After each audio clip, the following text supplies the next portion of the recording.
Good morning. We had a late night last night, and some of our guys haven't waked up yet.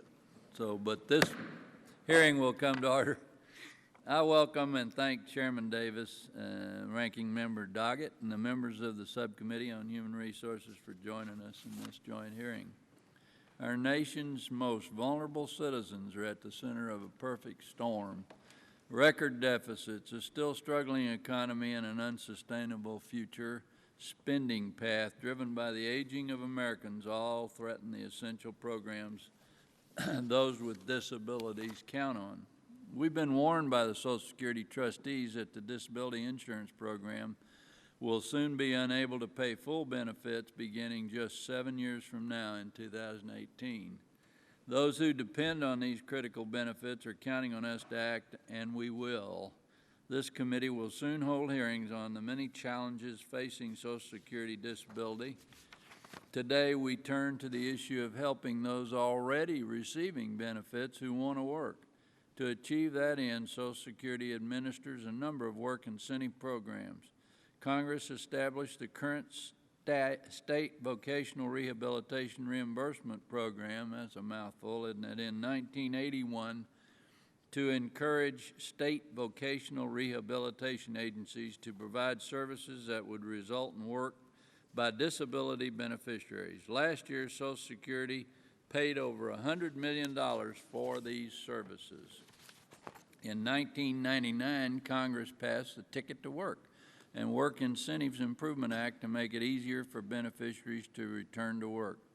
The Ticket program allows beneficiaries to choose a public or private sector service provider known as an employment network to get the training and support they need to find jobs, which in turn leads to the benefit savings because they leave the benefit rolls, theoretically.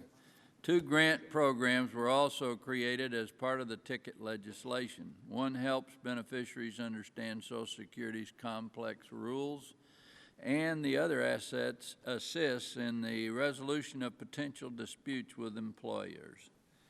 The authorization for these 2 programs expires September the 30th, though their funding continues until the next year.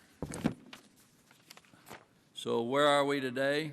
As we will soon hear, while there is some progress to report, the results are disappointing and problems remain.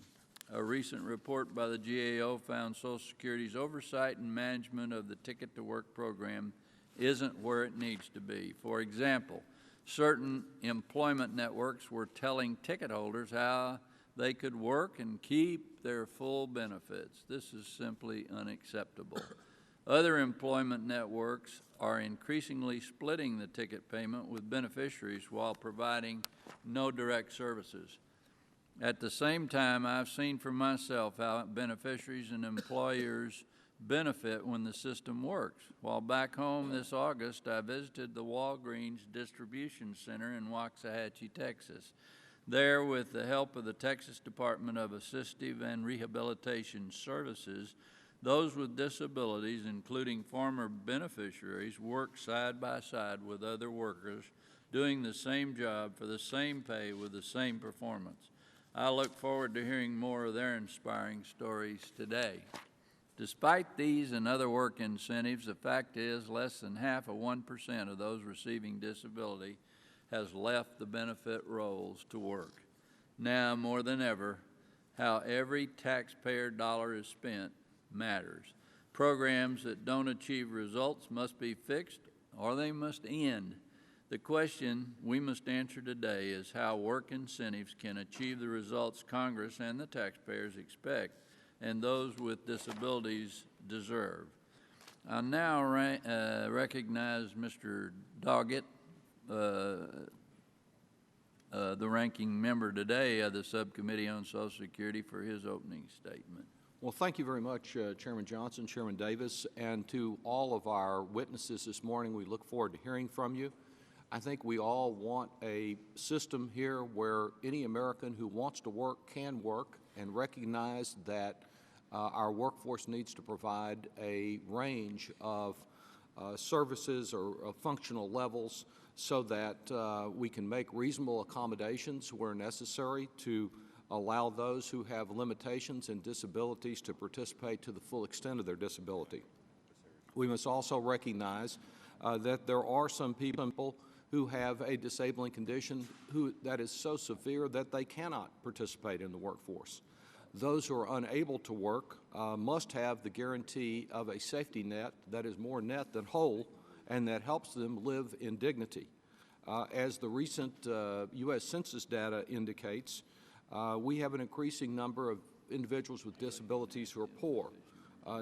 Nearly 30% of people who suffer from a disability live in poverty today in the United States. And to some extent, with reference to the Supplemental Social Security or Supplemental Security Income Program, that's because the payment is not overly generous. It's a little less than $500 on the average monthly benefit last year, which would carry you to just a little over half of the poverty measure according to the Congressional Research Service. The majority of those who receive SSI have a disability that is expected to last at least a year or result in death and renders them incapable of performing a substantial level of work. So it's not surprising that those who are on SSI receiving those limited benefits may have difficulty or it may be impossible for them to move back into the workforce.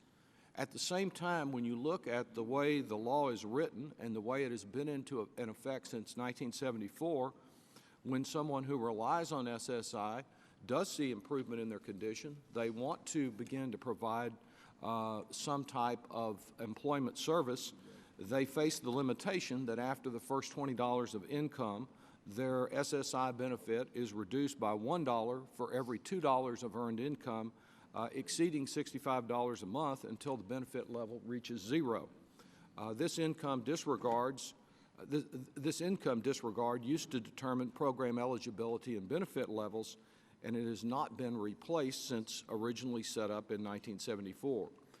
As Chairman Johnson mentioned, we've made some progress through the Ticket to Work Act, but it's important to analyze how that has worked here and what we can do to make it more effective.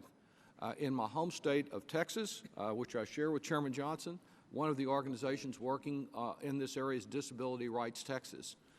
They helped a 41-year-old Austinite with spina bifida who receives SSI and has always assumed that he wouldn't be able to work because he was afraid he would lose his benefits. Although he's acknowledged that his disability is very severe and that he has no work experience or training, he nonetheless decided he'd try to work. Disability Rights Texas referred him to rehabilitative services and a customized employment program that ultimately helped him receive a job placement where he's experiencing some success and taking pride in the value of his work. Another example is a gentleman who lives in Maynard, Texas, outside of Austin, who experiences a combination of both physical and mental problems that severely affect him. The administrative law judge who decided his case noted that he was living in a car in the woods and would just sit there most of the day and talk to himself and the animals. By the time he had his disability determination hearing, he had been living in the non-running vehicle for over 4 years and had undergone 5 psychiatric hospitalizations.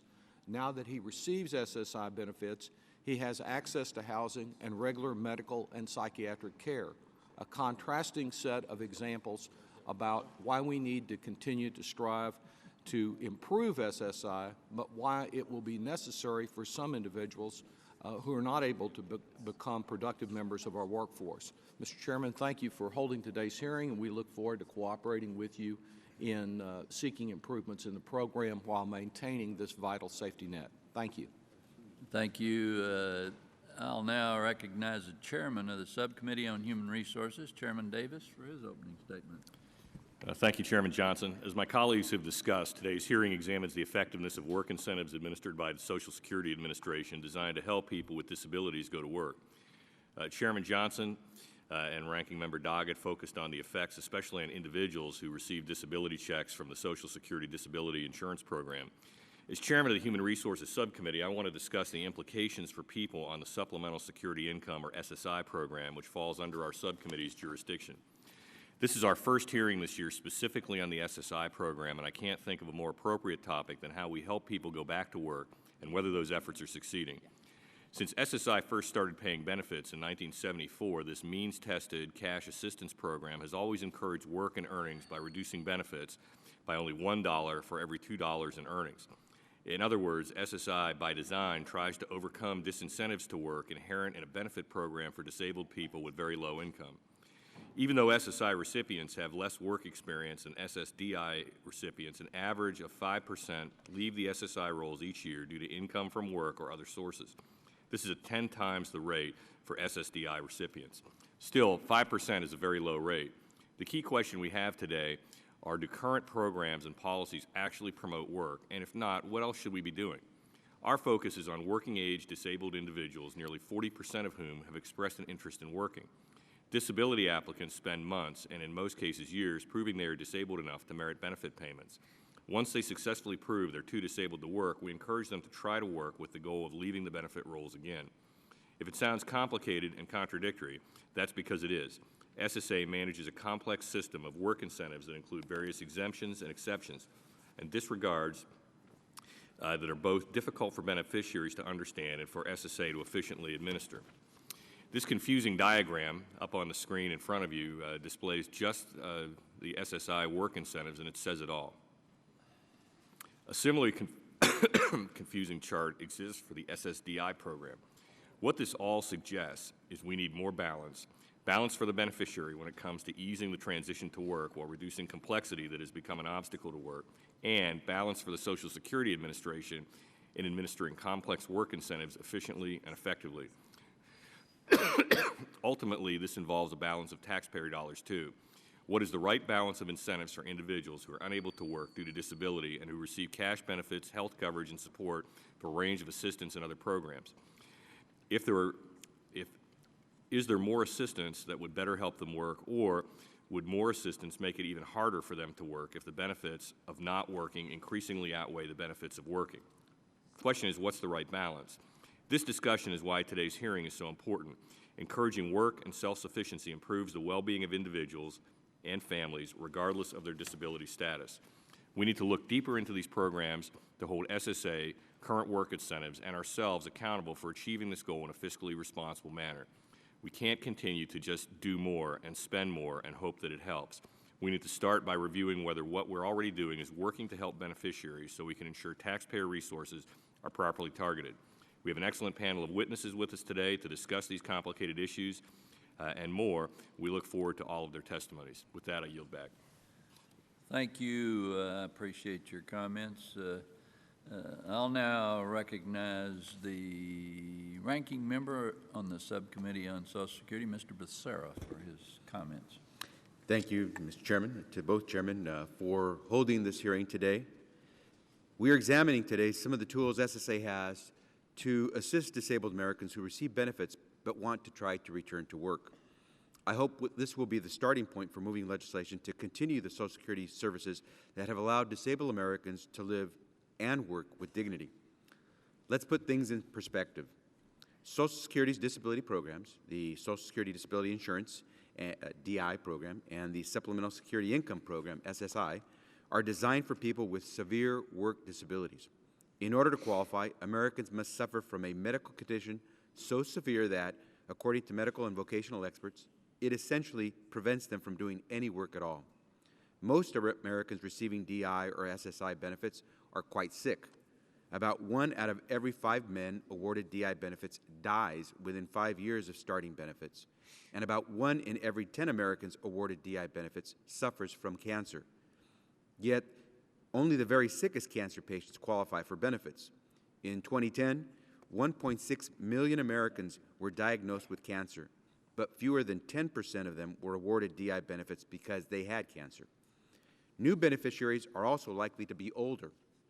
Almost 6 of every 10 Americans who are awarded benefits are 50 years or older. Nevertheless, a small number of severely disabled Americans courageously manage to work despite very serious challenges, and many others want to try. We should encourage work whenever possible, such as by providing support to workers and employers, without punishing those who are truly unable to work. This year's budget cuts imposed on the Social Security Administration, nearly $1 billion below what Social Security needs to do its job, will make it difficult for SSA to support Americans with disabilities who are trying to return to work. Americans who are attempting to work often need specialized help that SSA can't provide.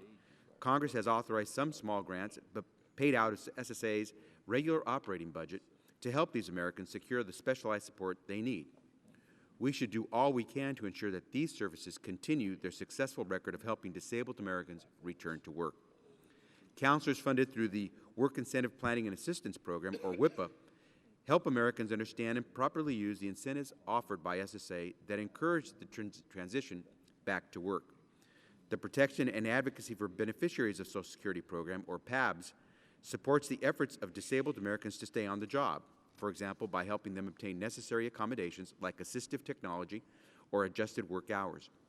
Mr. Chairman, I hope that we move quickly to extend and reauthorize these two important programs that result in more disabled Americans working with dignity. At the same time, we must be careful that we do not do anything that puts Americans with severe disabilities and illnesses in danger of losing benefits they paid for with their contributions and tax dollars. Mr. Chairman, I look forward to hearing the witnesses today, and I'm also hoping that at some point we are able to try to move on a bipartisan basis in reauthorizing many of these important programs, making improvements where possible. With that, I yield back the balance of my time. Can only be bipartisan if you stay on the committee. That's a super idea. Before we move on, I want to remind witnesses to please limit their oral statement to 5 minutes if possible. However, without objection, all the written testimony will be made part of the hearing record.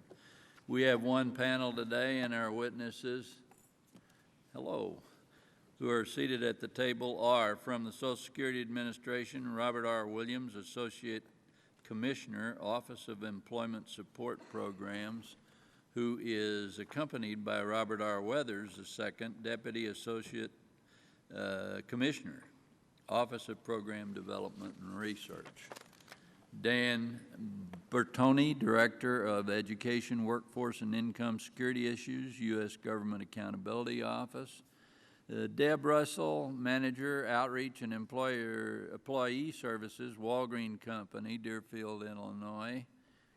James Hanafi, Assistant Commissioner, Texas Department of Assistive and Rehabilitative Services, Austin, Texas, on behalf of the Council of State Administrators of Vocational Rehabilitation. Cheryl Bates Harris, Senior Disability Advocacy Specialist, National Disability Rights Network, on behalf of the Consortium for Citizens with Disabilities Employment and Training Task Force. John Craigle, Professor, Special Education and Disability Policy, Virginia Commonwealth University, Richmond, Virginia. Mr. Williams, I understand you will be making a statement on behalf of the Social Security Administration, and Mr. Weathers is accompanying you to answer questions. I welcome you all and thank you for being here. You may proceed. Mr. Williams, you're recognized.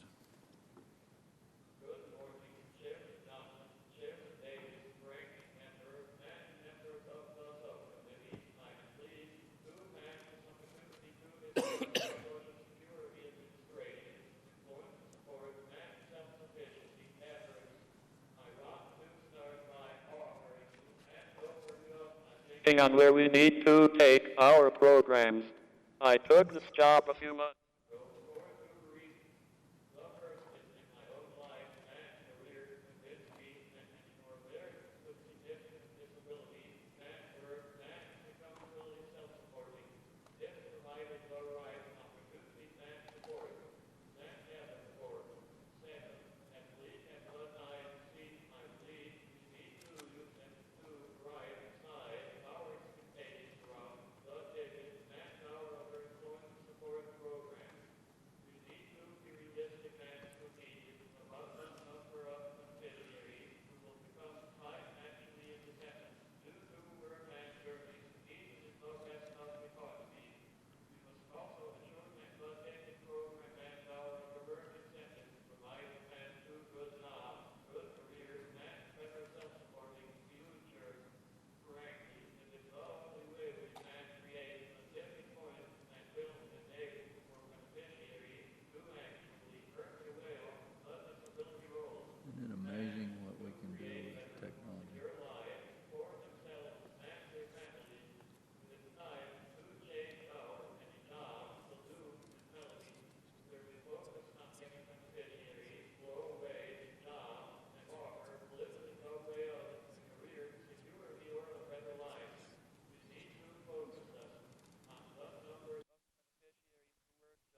and most importantly, the outcomes we successfully support those beneficiaries to both achieve and sustain over time.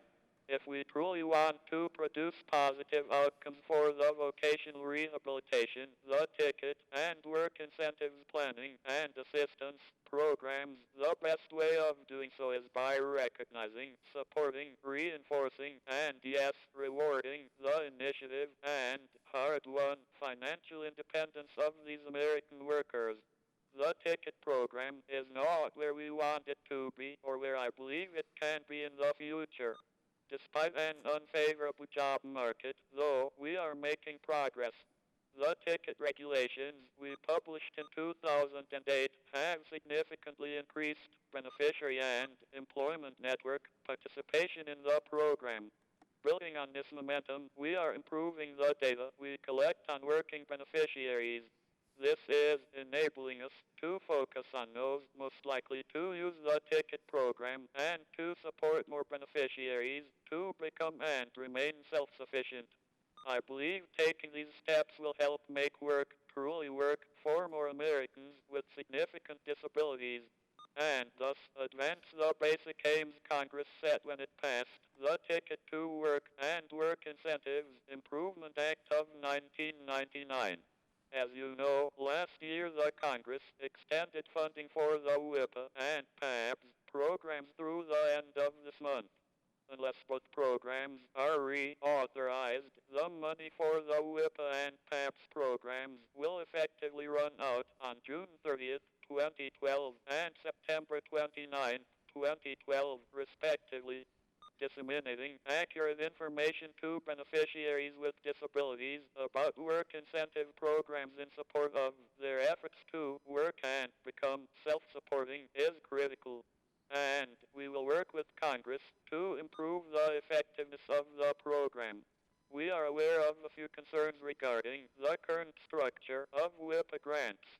Findings from the most recent evaluation of WIPA will be available shortly, and we look forward to reviewing these new findings and working with Congress to ensure the best approach going forward. The Ticket Act also granted Social Security authority to conduct demonstration projects to test how certain changes in the program would affect beneficiary work. However, we have several projects initiated prior to that date now. My colleague, Bob Weathers, will answer any questions you may have about these projects. In closing, we are firmly committed to assisting beneficiaries with disabilities who want to work and become self-supporting. To increase our success, we need to refocus our efforts and promote real pathways that more beneficiaries can pursue to gain and sustain financial independence. Thank you for your interest in this matter. I am happy to answer any questions you may have. Thank you. I appreciate your comments. Mr. Bertoni, welcome. Please go ahead. Mr. Chairman, ranking members of the subcommittees, good morning. I'm pleased to discuss work incentives for disability program beneficiaries, and in particular, SSA's Ticket to Work program. The Ticket program has been underway for more than a decade and utilizes approved providers to assist beneficiaries, known as ticket holders, in obtaining employment and ultimately reducing their dependence on benefits. Our prior work and the work of others has questioned the viability of the program due to low participation and costs that have not been offset by beneficiaries returning to work. In an effort to attract more ticket holders and employment network providers, SSA revised its regulations in 2008 to include additional incentives for both groups. My testimony this morning summarizes our May 2011 report and discusses trends in ticket holder and employment network participation over time, services provided by the various employment networks, and SSA's management and oversight of the ticket program. In summary, we found that beneficiaries assigning their tickets to employment networks providers have more than doubled since 2008 to about 49,000. However, that number is relatively small compared to 12 million eligible beneficiaries. And despite increased enrollments, the extent to which beneficiaries are returning to work and leaving the rolls is unknown because SSA has not yet evaluated program outcomes as required by law. Because such an evaluation is key to assessing the program's effectiveness and long-term viability, We have recommended that SSA prioritize and carry through with its plans to study ticket holder exits from the disability rolls. Since 2008, Employment Network participation has also increased to about 1,600 providers. However, the bulk of activity, and more than 70% of the $13 million SSA paid out last year, went to only 20 providers, and just 3 received nearly a third of all payments.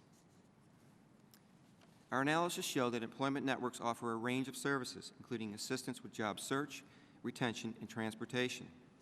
However, since 2008, an increasing number of providers are specifically targeting beneficiaries who are already working or don't need help finding work, and the largest are simply passing a portion of the ticket payment back to the ticket holder, taking a substantial percentage for themselves, and providing no direct services. Such transactions essentially result in a benefit subsidy to the ticket holder and fairly easy money for providers. We've recommended that SSA compile data and assess trends in employment network service provision to determine whether they are consistent with the program's goal of helping individuals find and retain sustainable employment and reduce dependence on benefits. And finally, we found that SSA lacks management tools for evaluating providers and beneficiaries to ensure program integrity and effectiveness. For example, SSA had not developed clear guidance and performance measures for providers, which can lead to confusion about program goals and cause them to send mixed messages to beneficiaries about expected outcomes. In fact, despite the program's stated purpose to reduce benefit dependence, our investigator, posing as a brother of a fictitious ticket holder, documented multiple providers promoting indefinite part-time work and keeping ticket holders below certain income thresholds so as not to jeopardize their disability benefits. Similar information was conveyed on other providers' websites and recorded phone messages. We also found weaknesses in SSA's oversight of ticket holders' timely progress toward employment due to the agency's suspension of required progress reviews between 2005 and November 2010. As a result, thousands of ticket holders have been exempt, per program rules, from undergoing medical continuing disability reviews or CDRs for many years, regardless of whether they are actually moving towards self-sustaining employment, potentially resulting in improper payments to individuals who are no longer medically eligible. We have recommended that SSA develop program performance measures consistent with the ticket law and a strategy for completing the backlog of required progress reviews, which SSA estimates to be between 13,000 and 22,000 cases per month over the next year. Moreover, we have recommended that SSA independently verify the information reported by beneficiaries to more accurately assess timely progress towards sustained employment. Mr. Chairman, members of the subcommittees, this concludes my statement. I'm happy to answer any questions that you may have. Thank you. Thank you, sir. Ms. Russell, welcome. It's good to see you again. Please proceed. Thank you. Chairman Johnston and Davis, Ranking Members Becerra and Doggett. Turn your microphone on, please. It's on. I guess I just need to get closer. That's all right. No, it'll pick it up. All right. Thank you for the opportunity to testify today on behalf of our company. My name is Deb Russell, and I am the corporate manager at Walgreens. In this role, I'm responsible for our efforts to include people with disabilities in our 20 distribution centers that serve our 7,700 stores in all 50 states, the District of Columbia, and Puerto Rico. Overall, this division employs nearly 10,000 full-time employees. Walgreens is committed to offering and enhancing employment opportunities for people with disabilities. I realize that this hearing is dedicated to individuals who are recipients of SSI and SSDI, but it's difficult to speak about employing them without speaking about our overall experience. And to qualify, when we speak of people with disabilities, we are speaking about people who have disclosed their disabilities to us. Walgreens started intentionally recruiting people with disabilities with the opening of our distribution center in Anderson, South Carolina. Since the opening of that facility, we have found that our model works in new as well as older buildings and in our stores. However, the most rewarding demonstration of our success is the high number of companies who have toured our facilities and asked us for assistance in the development of a strategy that will work for them. Companies like Lowe's, Best Buy, AT&T, and Procter & Gamble have dedicated staff and time to learn about our inclusion and then gone back and designed efforts that have brought them great success as well. We teach them about the factors we think made us successful and seem to be universally true, which are that we need partners, education, and high standards. We have learned that we do not need to have all the answers, and in fact, we have found that companies who approach inclusive employment with that requirement seem to struggle to get their initiatives off the ground. We do not pretend to be perfect at this, nor to have all the answers, but we are always happy to share our story in hopes that it will inspire others. Our relationship with Social Security started in 2007. As we discovered our success in Anderson, we looked for ways to ensure we could sustain our efforts. The Ticket to Work seemed like a good fit. The program has offered us a way to access resources that sustain needed accommodations like sign language interpreters. The Ticket to Work's outcome payment method is a good match since we employ everyone in our distribution centers full-time and at a starting pay average of over $12 per hour. We have 3 criteria for participating in this program. We do not want a heavy administrative burden. We do not want to compete with any other EN who could assign an employee's ticket and therefore provide the supports needed. And we do not want to have to manage mass inquiries from ticket holders. We also want to avoid the real or perceived conflict of interest of being an employer, which requires our employees to achieve high standards and receiving reimbursement for each month the employee remains with us. Throughout our experience as an EN, multiple changes to the program and the contract have made it more difficult for us to maintain our status. Each round of changes seems to focus on the services an EN will offer prior to employment, which is not a good fit for us. And the changes usually require more documentation and information that we do not have access to as an employer. During this time, both Maximus and the staff of Social Security Administration's Office of Employment Supports have worked with us to be sure that they have the information needed, but allow us to deliver it in the easiest way possible. We've had 27 tickets assigned during our time as an EN. The most we have had at one point in time is 16, and to date we've collected a little more than $300,000. We now have 7 tickets that have reached maximum reimbursement, meaning they've worked for us long enough to no longer have their ticket of value. We are sure that many more of our employees have had tickets, but for many reasons have not serviced through our ticket activities. In addition to the ticket program, we have interacted with WIPA in Anderson. With WIPA. In Anderson, the benefits person attended multiple new employee benefits sessions to ensure he could provide thorough information to our employees regarding the impact of earnings and employee benefits on their public benefits. In all other buildings, our human resources staff are familiar with where to find their local WIPA contact information if an employee expresses a concern. As we continue to partner with the disability community, we still hear from agencies and parents that loss of benefits is an issue, but we do not hear this from our employees. We have no knowledge of anyone terminating their employment with us due to overpayments or the desire to maintain benefits as an alternative to work. I admit that many of our employees need assistance with wealth management and learning how to manage a life that is no longer deep in poverty, but they are not electing to stay home and collect a small check and stay immersed in this system. As we move our inclusion efforts into our stores, we do anticipate benefits being more of an issue since the nature of the retail industry is lower hourly pay combined with part-time and sometimes irregular schedules. Many of our retail employees will probably straddle employment and benefits, which is why we will not expand our role of an EN for our store employees. However, we will continue to offer information on local WIPA services to hopefully alleviate doubts and issues that come with remaining part of the benefits system while being successful in a job. For many of our employees with disabilities, Walgreens is their first full-time job. We've seen the improvements in their lives as they earn and receive recognition for a job well done and build relationships with other team members. I do not minimize the extraordinary challenges facing people with disabilities who join the workforce, but the toughest challenge of all is when people with disabilities are seen as them and not as us. A job changes that. A job is more than a paycheck, it is a source of dignity. The workplace can be a fulfilling place, a place where people with disabilities transform their lives from the margins to the mainstream. At Walgreens, we feel fortunate to have made the commitment to invest in employing people with disabilities, people who make such an enormous contribution to our company, our customers, and our community. Thank you for the opportunity to tell our stories. I'm happy to answer any questions. Thank you, ma'am. I appreciate that. And thank you for letting us visit your store down there. Mr. Hannafy from the great state of Texas, is your son the one that caused Texas A&M to leave the conference? Excuse me, I didn't want to mention that, but. Welcome. Please go ahead with your testimony. Good morning, Chairman Johnson, Chairman Davis, and ranking members. I'm here representing the Council of State Administrators of Vocational Rehabilitation to discuss Ticket to Work and work incentives designed to help beneficiaries with disabilities return to work. The public vocational rehabilitation system serves over 1 million people with disabilities every year, and in 2010 helped approximately 172,000 people become employed and tax-paying citizens. On average, the typical VR consumer will pay back through those taxes the cost of their VR services in just 2 to 4 years. The VR program has a long-standing partnership with Social Security. Social Security reimburses the VR agencies for the cost of services provided to a beneficiary only after that individual has achieved earnings above substantial gainful activity, which is approximately $1,000 a month for 9 months of any 12-month period. The reimbursements earned from Social Security enable VR agencies to serve more consumers, and in some states serves consumers that are on the waiting list. CSA VR is grateful to Social Security for initiating positive changes in the new Ticket to Work regulations, such as Partnership Plus, that redefines the relationship between SSA beneficiaries who want to work, VR agencies, and ENs. This, in my opinion, creates a five-way win.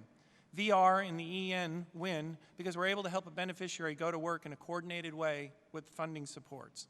The taxpayers win as people become less reliant on benefits and more self-supporting. The business wins because they're able to hire a qualified applicant who has been screened and will be well supported. And most of all, the beneficiary wins because they're able to go to work in a job that meets their talents, interests, and receive the work supports they may need. VR agencies and ENs are developing innovative arrangements to provide services to meet the needs of beneficiaries. In Texas, the VR program offers incentive payments called employment advancement payments to EN providers for services from the EN if a beneficiary reaches and maintains substantial gainful activity. Partnership Plus also funds ongoing supports for ENs who provide embedded training within Texas VR within our business customers where we do pre-employment training. In Connecticut, Utah, Vermont, Virginia, as well as many other states, VR programs and ENs are working creatively to streamline processes, coordinate services, and leverage funding to increase successes for beneficiaries. These arrangements are as different as the states themselves, which adds to the value of Partnership Plus. In Connecticut, the VR program is also working with Walgreens, who is needing the EN to meet their business needs. Walgreens built a state-of-the-art distribution center where now currently 45% of the employees are people with disabilities. In addition to highlighting the Partnership Plus successes, these examples also illustrate the success the VR program has had in developing a dual customer approach, whereby VR works with both the person with a disability and the business as customers. The VR National Employment Team consists of VR agencies that have developed a network of business partners committed to hiring qualified applicants who have disabilities, resulting in more full-time jobs with benefits and career opportunities for SSA beneficiaries. An example of this is the partnership with Walgreens in Texas, where 1/3 of the people hired at the distribution center in full-time jobs with benefits are SSA beneficiaries. We'd also like to offer some suggestions for program improvements. People who come on the disability rolls earlier stay longer, cost more, and lose out on work opportunities. Social Security might explore an option of paying more for outcome payments or offering bonus payments for serving younger beneficiaries. Also, while not inherently part of the ticket, we urge the committee and SSA to aggressively explore an early intervention model for applicants for SSI and SSDI benefits. CSA VR has developed a risk-free early intervention proposal that might help applicants try work first. This is attached to our written testimony. This completely voluntary program would not stop the disability application process. However, before eligibility for benefits is determined, an applicant would be provided immediate access to temporary cash assistance, immediate access to health care, and immediate access to vocational services designed to help the person go to work. The proposal would suspend Social Security disability application once employment above SGA is found. However, if employment fails, the work effort would not be considered as evidence against participation against the participant in their application for disability benefits. We believe a pilot targeted to a select number of states with a sample of applicants would cost little and inform us greatly about potential.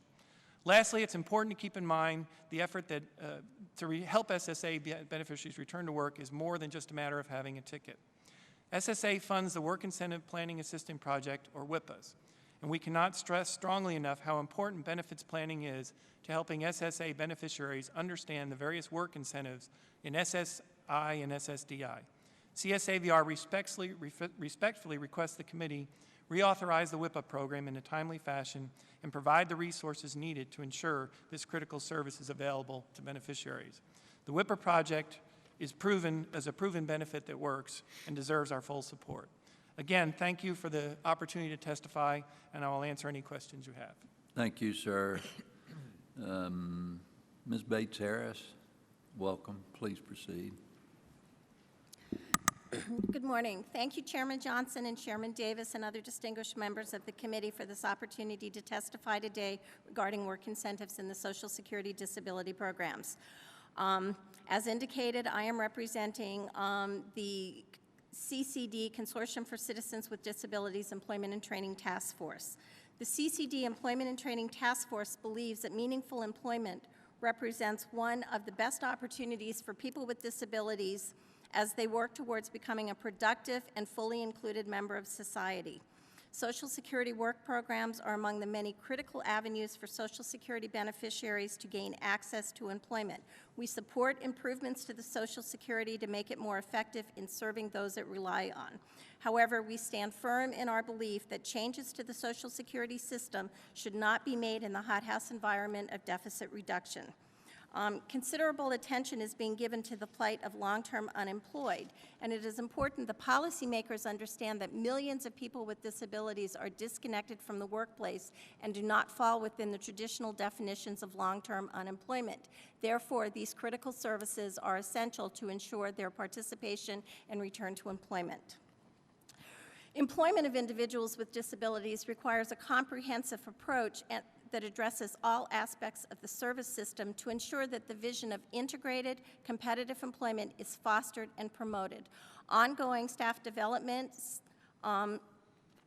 among system staff and service providers is vital so that they not only embrace the vision but have the technical knowledge to implement it. A holistic approach requires addressing a wide range of other issues: outreach to and engagement with employers, service monitoring and quality assurance, engagement of individuals and families, and the availability of benefits counseling and protection and advocacy supports, which will allow community employment, transportation, interagency collaboration, just to name a few. Over the past decade, Congress has focused most of its attention only on the Ticket to Work program. Revised regulations and things have drastically changed the program, so I'm not going to talk so much about the ticket as much as the supports of the two critical programs that are soon to expire. The first is, of course, the protection and advocacy for beneficiaries of Social Security. It is the responsibility of these programs to provide information and advice about obtaining vocational rehabilitation and employment services, information and referral services to beneficiaries on work incentives, advocacy, and most importantly, legal services that a beneficiary needs to secure, maintain, or regain employment, including the investigation and remedy of complaints of employment discrimination and other civil and legal rights violations. Despite the extensive set of duties and growing demand for services, the PABS program has been funded at the same level, and its authorization expires at the end of the fiscal year. The WIPA programs inform beneficiaries on the impact of employment will have on disability income and medical coverage, and addresses many of the fears that individuals have about going to work at the risk of losing health coverage. Authority, again, for these grants will expire. More needs to be done to ensure that individuals and families are aware of the availability of these critical services, and that consistently provides a message that encourages employment in the community rather than simply the preservation of benefits. So we believe that it's really important to address those. Some of the other issues that we also think are critically important to continue are the expanded use of the employment networks, the Medicaid infrastructure grants, the Partnership Plus model. The Social Security Administration's revised ticket regulations improved the overall effectiveness of the program, and it's important that these things continue. The ticket program is poised to benefit from data matching advances, and one area that has slipped due to staffing shortages is the processing of earnings report by beneficiaries. When beneficiaries get overpayment notices, it is shocking to beneficiaries when they receive these notices and assume that the information has been processed properly. The rest of my testimony is written and can be submitted for the record, and I'm happy to answer any questions that you have. Thank you, ma'am. It will be entered in the record.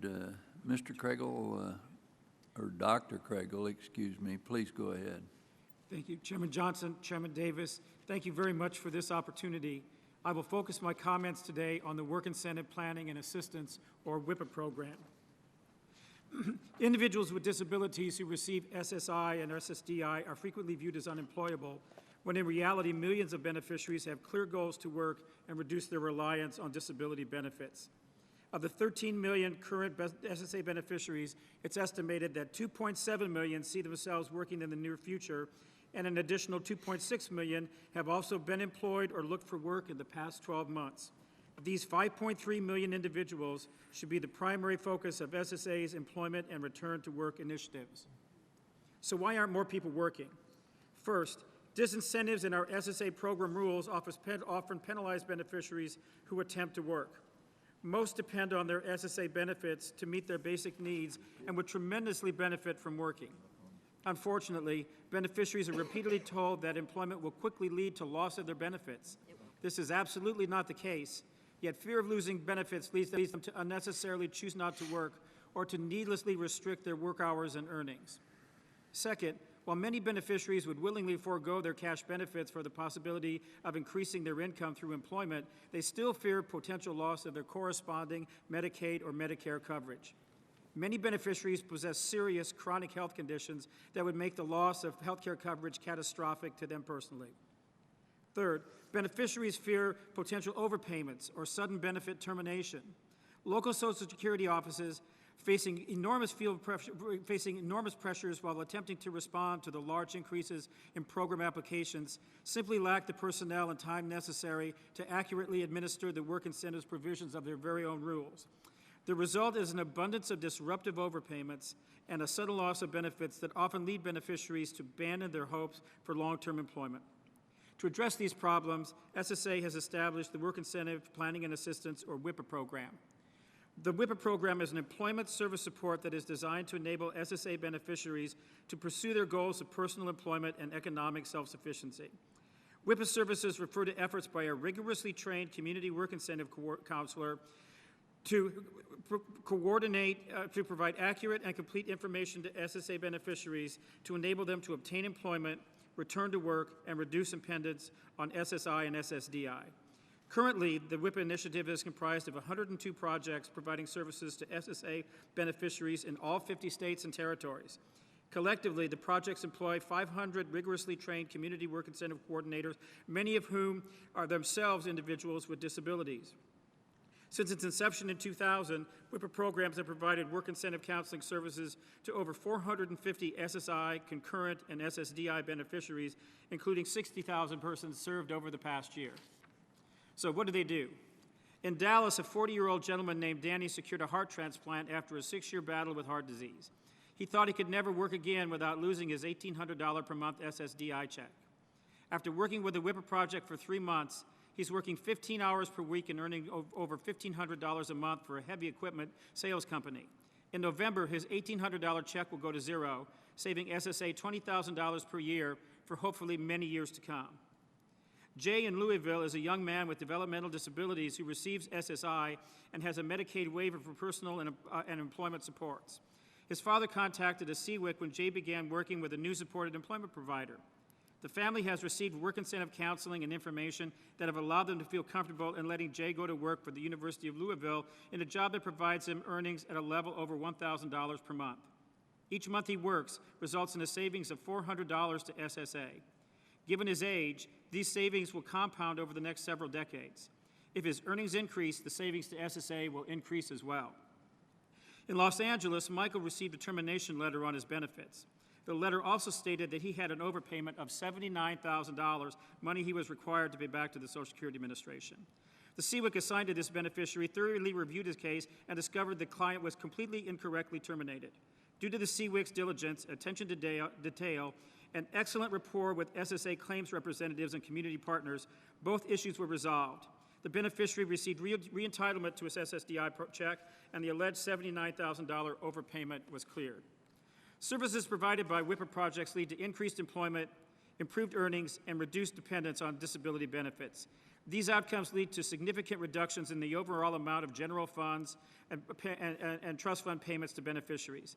These savings are far more than large enough to offset the cost of the program and can be expected to compound steadily over time as individuals leave the disability roles after receiving WIPA services and remain in the workforce for many years to come. Thank you, Mr. Chairman, and I appreciate the opportunity to answer any questions. Thank all of you for your testimony. We'll now turn to questions, and as is customary for each round of questions, I'll limit my time to 5 minutes and ask my colleagues and my companion chairman here to limit your time to 5 minutes as well.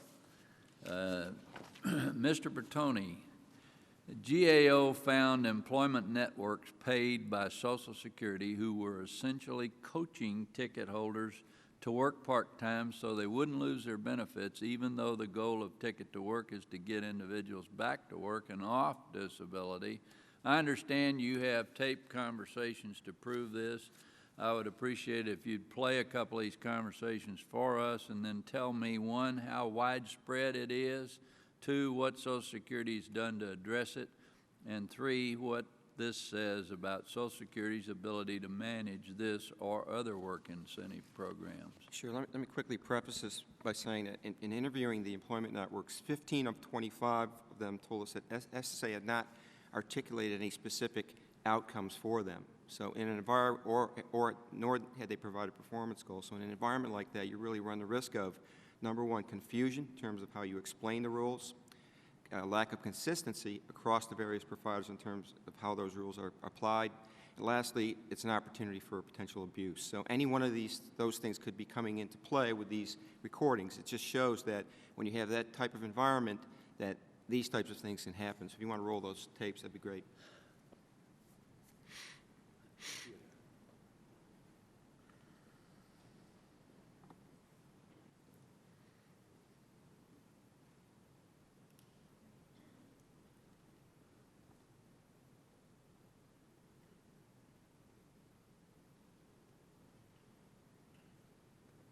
Well, this is a government-funded program, so when you come in, you don't have to pay no fee. This is not a temp agency where you have to pay a fee. Okay. So this is a service where it's funded by the government, and it's services of, to the community where they help people with disability find part-time work. Because if you get any full-time work, then, they're going to cut you off. So we're not offering you full-time work. We're helping you find part-time work. Okay, all right, yeah, because that way he avoids getting his payment cut off? No, that's not going to happen, no. Okay. All right, so if he gets a job and he's working all that, I assume that eventually his benefits will be cut off? No, we're not, because this is a Ticket to Work program. So this is not like a real employment. This is like we said, we deal with people with disability. So we get them part-time work only. That it would supplement, his benefits would be supplemented, but it would not get cut off. Okay. Now, if he's making enough money, or if he's working a full-time job where they're going to, of course, they're going to say, okay, well, you might not need assistance anymore. But if it's, part-time and it's not too much money, and if it's not full-time, then yes, he would qualify. Okay. All right. So as long as he doesn't make too much money, that he won't be cut off. Exactly.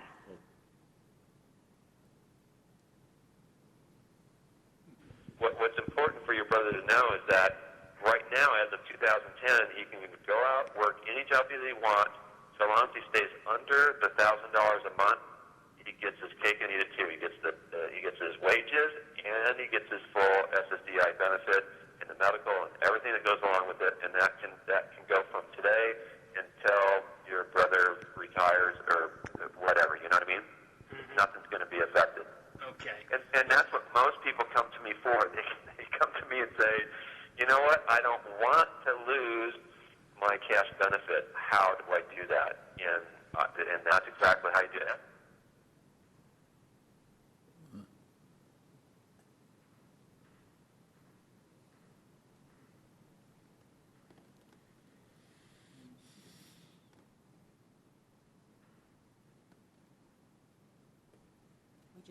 Looks like they just went with 2 calls. Okay. Your question was how pervasive. We don't know how pervasive this is. What we did is we followed the money. We went with the top 20 providers, and we talked to an additional 5 providers. And we had 3 lines of questioning. We had lines for shared payment approaches, we had calls for employer-driven approaches, and we had calls for vendors that we didn't know what they were doing. Based on the descriptions of their websites and interviews that we had and documents that we looked at, we really couldn't discern what the services that were being offered. So we felt that we had to call these individuals and sort of get behind that information. And we made 8 calls to different providers. We had multiple no answers, no contacts where we couldn't get through, but 3 of those 8 resulted in these conversations where it appeared that there was some real coaching going on. And SSA doesn't have a good sense of this either. We do know there are other websites and other providers that are promoting this type of activity, but we don't have a good sense of the universe or what's going on amongst the 1,600 providers. But SSA could do that. They could get behind that. You asked the actions they can take and are taking. They do a secret shopper program. They have a secret shopper program. You could systematically do exactly what we did, sample or go through the entire range of employment networks, the larger providers, and sort of get a sense of the extent to which this is happening. I think one of the primary things that has to happen here is they really need to establish performance metrics that are designed to move employment networks towards pushing employment that is beyond part-time work. Until you establish that metric and you hold these folks accountable, again, you have opportunity for confusion, inconsistent application, and perhaps abuse. Thank you. My time's expired. I appreciate y'all looking at that. Thank you so much. Mr. Williams wanted to respond. Mr. Williams, do you care to respond? Yeah. We'll let him do that. Go ahead. We have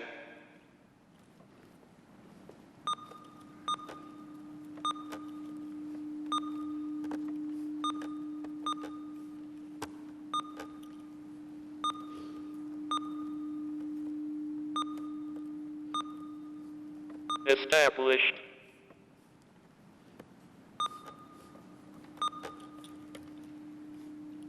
clear performance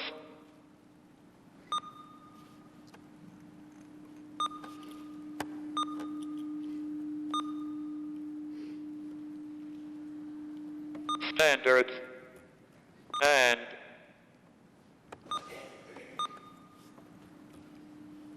expectations that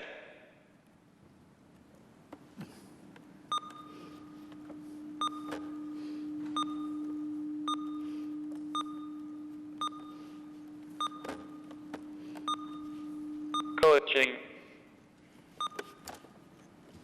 people to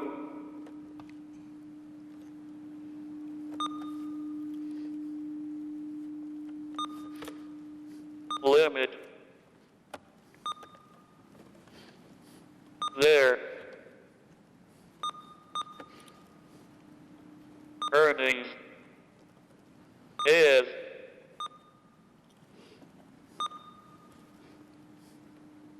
completely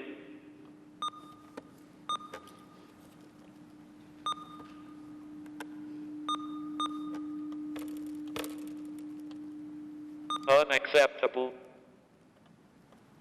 and we are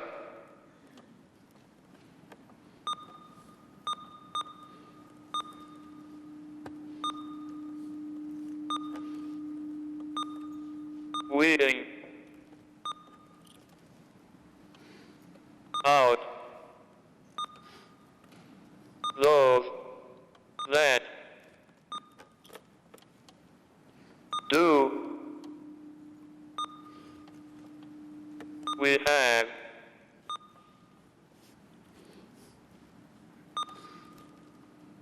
instituted a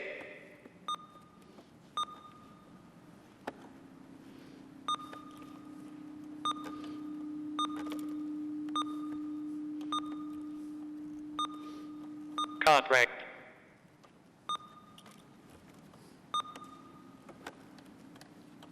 processes that will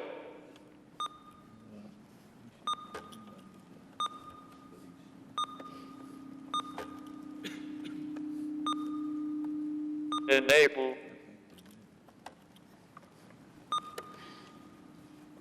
us to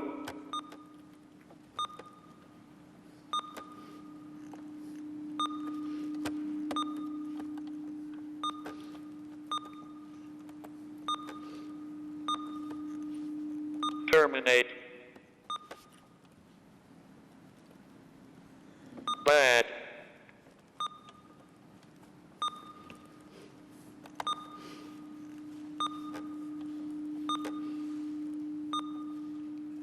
actors, and have done so already.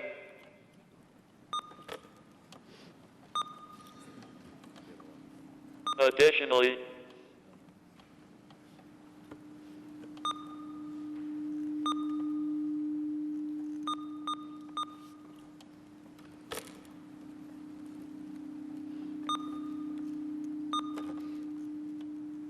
we will submit a response for the record.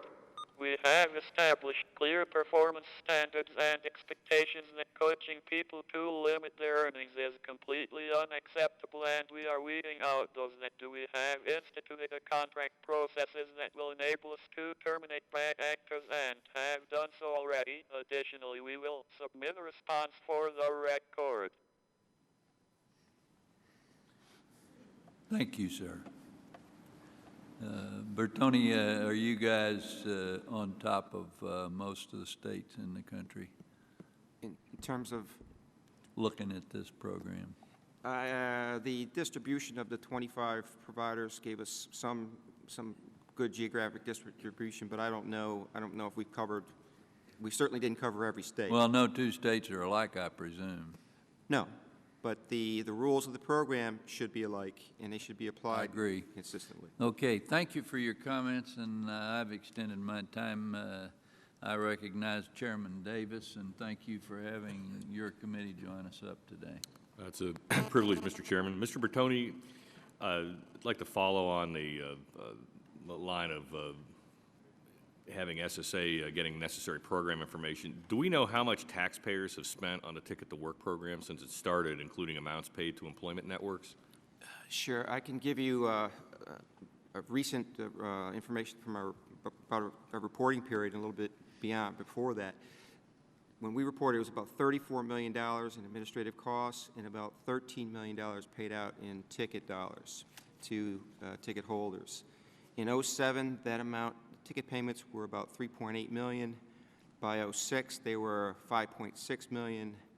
I'm sorry, 08, $5.6 million. By 09, they were up to 12.6, and partial year 2010 were $13 million. So that's about $41.5 million in ticket payments. Mm-hmm. The issue here, though, we have a real rapid increase in these payments. We see, that's a pretty significant increase post-2008, primarily driven by the rapid increase in beneficiaries from 22,000 to 49,000. So this program has grown, while the numbers are relatively small, has grown quickly in terms of the payments. And when you look at the potential eligible beneficiaries, there's 12 million people out there who have a ticket, who could come forward at some point in the near future. So this program is poised to grow, could be significantly based on the numbers that could take up the tickets. Sounds like a disproportionately high amount of administrative cost for the current payout. Do we know what aspects of the ticket program are working? I think, as SSA and others have said, I think they've done a very good job of increasing the number of employment networks and are doing a significant job in increasing the number of folks who are taking up tickets and using them. Well, I guess maybe a bigger question is, in my mind, getting people into a program is not necessarily a definition of effectiveness.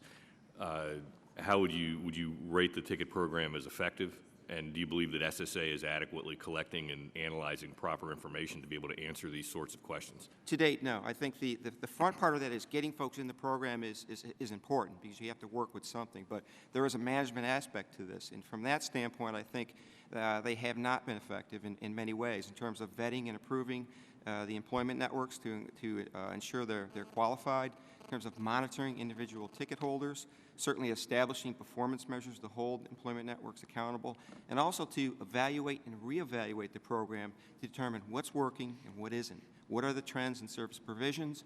What are the outcomes that are coming out of this program? That's what's not happening, and that's what we don't know. That's what SSA doesn't know to date.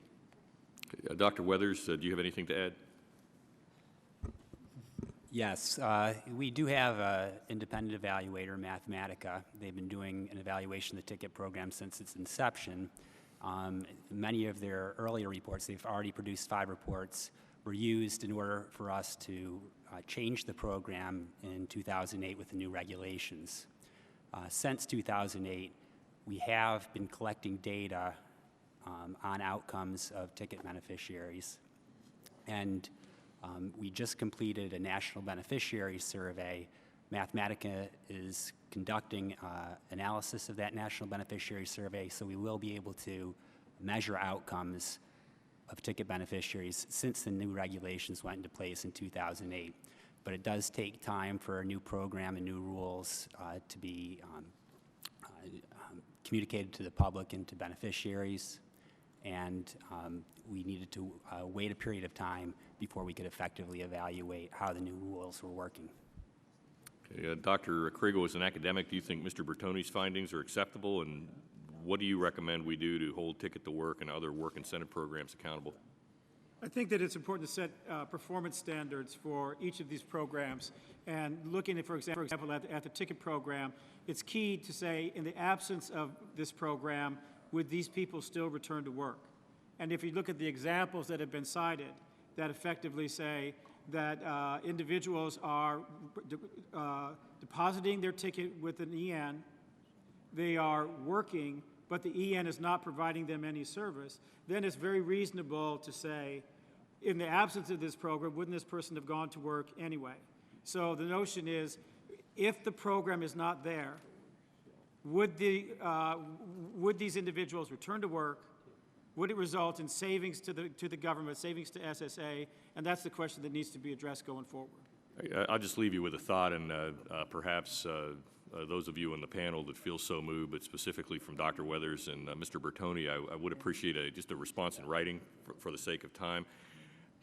It seems that there are compelling disincentives for people to want to go to work, particularly what I've seen in the eastern portion of my district, an outright racket with attorneys who are advertising on the radio for benefits that make outrageous fees, and really want to discourage folks from going back to work and the benefits to that. And I'd be interested, just as an adjunct in this, in order to make Ticket to Work work, what are some things that might be able to be done to curtail that from an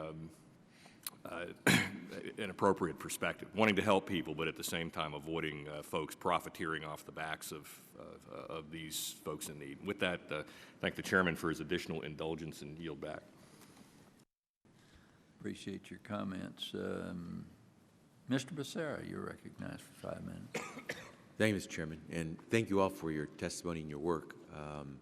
Mr. Bertoni, I want to focus in on some of the things that you've been saying because you're going to get the most attention here, but I want to see if I can get a hold of a threshold question. We're talking about folks who've qualified for SSI or SSDI benefits. So we're talking about folks who have been proven to have a health condition that's severe enough that they would qualify to receive some form of assistance, disability assistance, right? So there's no one's questioning that the folks that we're talking about are disabled in some form, but are interested in trying to work. Correct. Okay. So having said that, as I listened to those tapes, my sense was that we may have to work on these employment networks. Mr. Bertoni, do you have anything to share with us that showed that beneficiaries were trying to game the system? No, I think our recommendations in my introduction was that it's between the agency and the employment networks, where the guidance needs to be clarified, and these networks need to be educated as to what you can say and what you can't say, and how best to screen and counsel folks to get them back to work. So you're giving us some good guidance on how to zero in to try to make these programs work better, because I don't hear anyone saying here that beneficiaries are trying to game the system, get benefits that they don't deserve, or game the system by saying they're working or working enough and then keep both benefits and salary. No, in fact, if you listen to the tapes, you go to the websites, you listen to, or you read any of SSA's materials that they put out, that's what's said. You can work part-time, it's acceptable, but There is for a period of time in there, of course, but I think these folks are reading it says, I can do this, and So, I'm going to so now, I want to get to a question to you in just a second, but first I want to ask Ms. Russell a question. Chairman and I were just chatting about the work that Walgreens is doing, which seems to be tremendously helpful to a lot of these folks who are receiving these disability benefits but are trying to work. So I want to make sure we don't paint with a broad brush all these employment networks, because there seem to be some that are trying to do this the right way. And I would hate for folks who are trying to really connect someone who's receiving these disability benefits with a job, all of a sudden to feel like, gosh, I'm getting bashed over the head for trying to do this, and I'm also investing some pretty significant resources to make it work. Now, have you found a particular formula that helps you succeed so that you don't find that your folks are on the other end of the phone doing something like this? Yeah, I think that our formula for success overall mirrors our formula for success with the ticket program, and that is that education is key. Our individuals, our staff people who are involved in the ticket program are well educated on what parameters within our role as an employer and our role as an employment network they need to operate within. They're provided a lot of information about what they can and can't say, what they can and can't do. We maintain a lot of the control at corporate, which prevents us from having to worry about things happening out in the field that would be inappropriate. Hey, can I stop you for a Yes. second? To Mr. Williams and Dr. Weathers, it seems like I know you have some budgetary issues, staffing issues, but I suspect that there's some employment networks that are out there that produce well, and most folks would say are doing the right thing. I'm not sure if it's a matter of getting the best practices from some of these folks or somehow doing things, because I know you're shy of money. But I think there's got to be a way, short of making very expensive investments, to try to make this program work.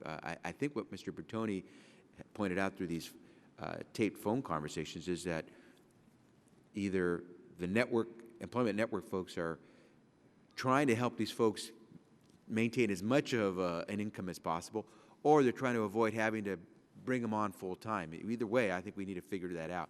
But Mr. Bertoni, let me ask you this. SSA just took a massive hit in its budget. It is receiving $1 billion less than it said it needed just to try to keep pace with an already growing caseload. What you're suggesting that they do in this program integrity isn't cheap, and it's not free. They would have to hire more folks or put more investments up front with people who are already steeped with work in order to try to up front catch some of this gaming activity. Is that correct? There's no question with more resources you can do more. I guess the position we have is this program's been around since 1999. It's been growing, expanding. There were some new initiatives in play. And there's some blame to be laid at the agency's management doorstep in terms of what could and it could have been done in prior years. And luckily, we're here at a time when the program is not huge. 5 years from now, we could have a bigger problem on our hands. These are issues that need to be addressed. And within the resources they have, I think they can leverage some of that to do better. If they had more resources, could they do more? Absolutely. Thank you for that, and I just hope that what SSA does is take some of this information, perhaps talks to some of those who have shown some good practices, and try to quickly take advantage of those best practices so that we can move the program forward, make it work better, because I think what we're showing is that there are a lot of Americans who are receiving disability benefits who would love nothing more than to be able to go to work as much as possible. So thank you all for your testimony. Thank you, Mr. Becerra.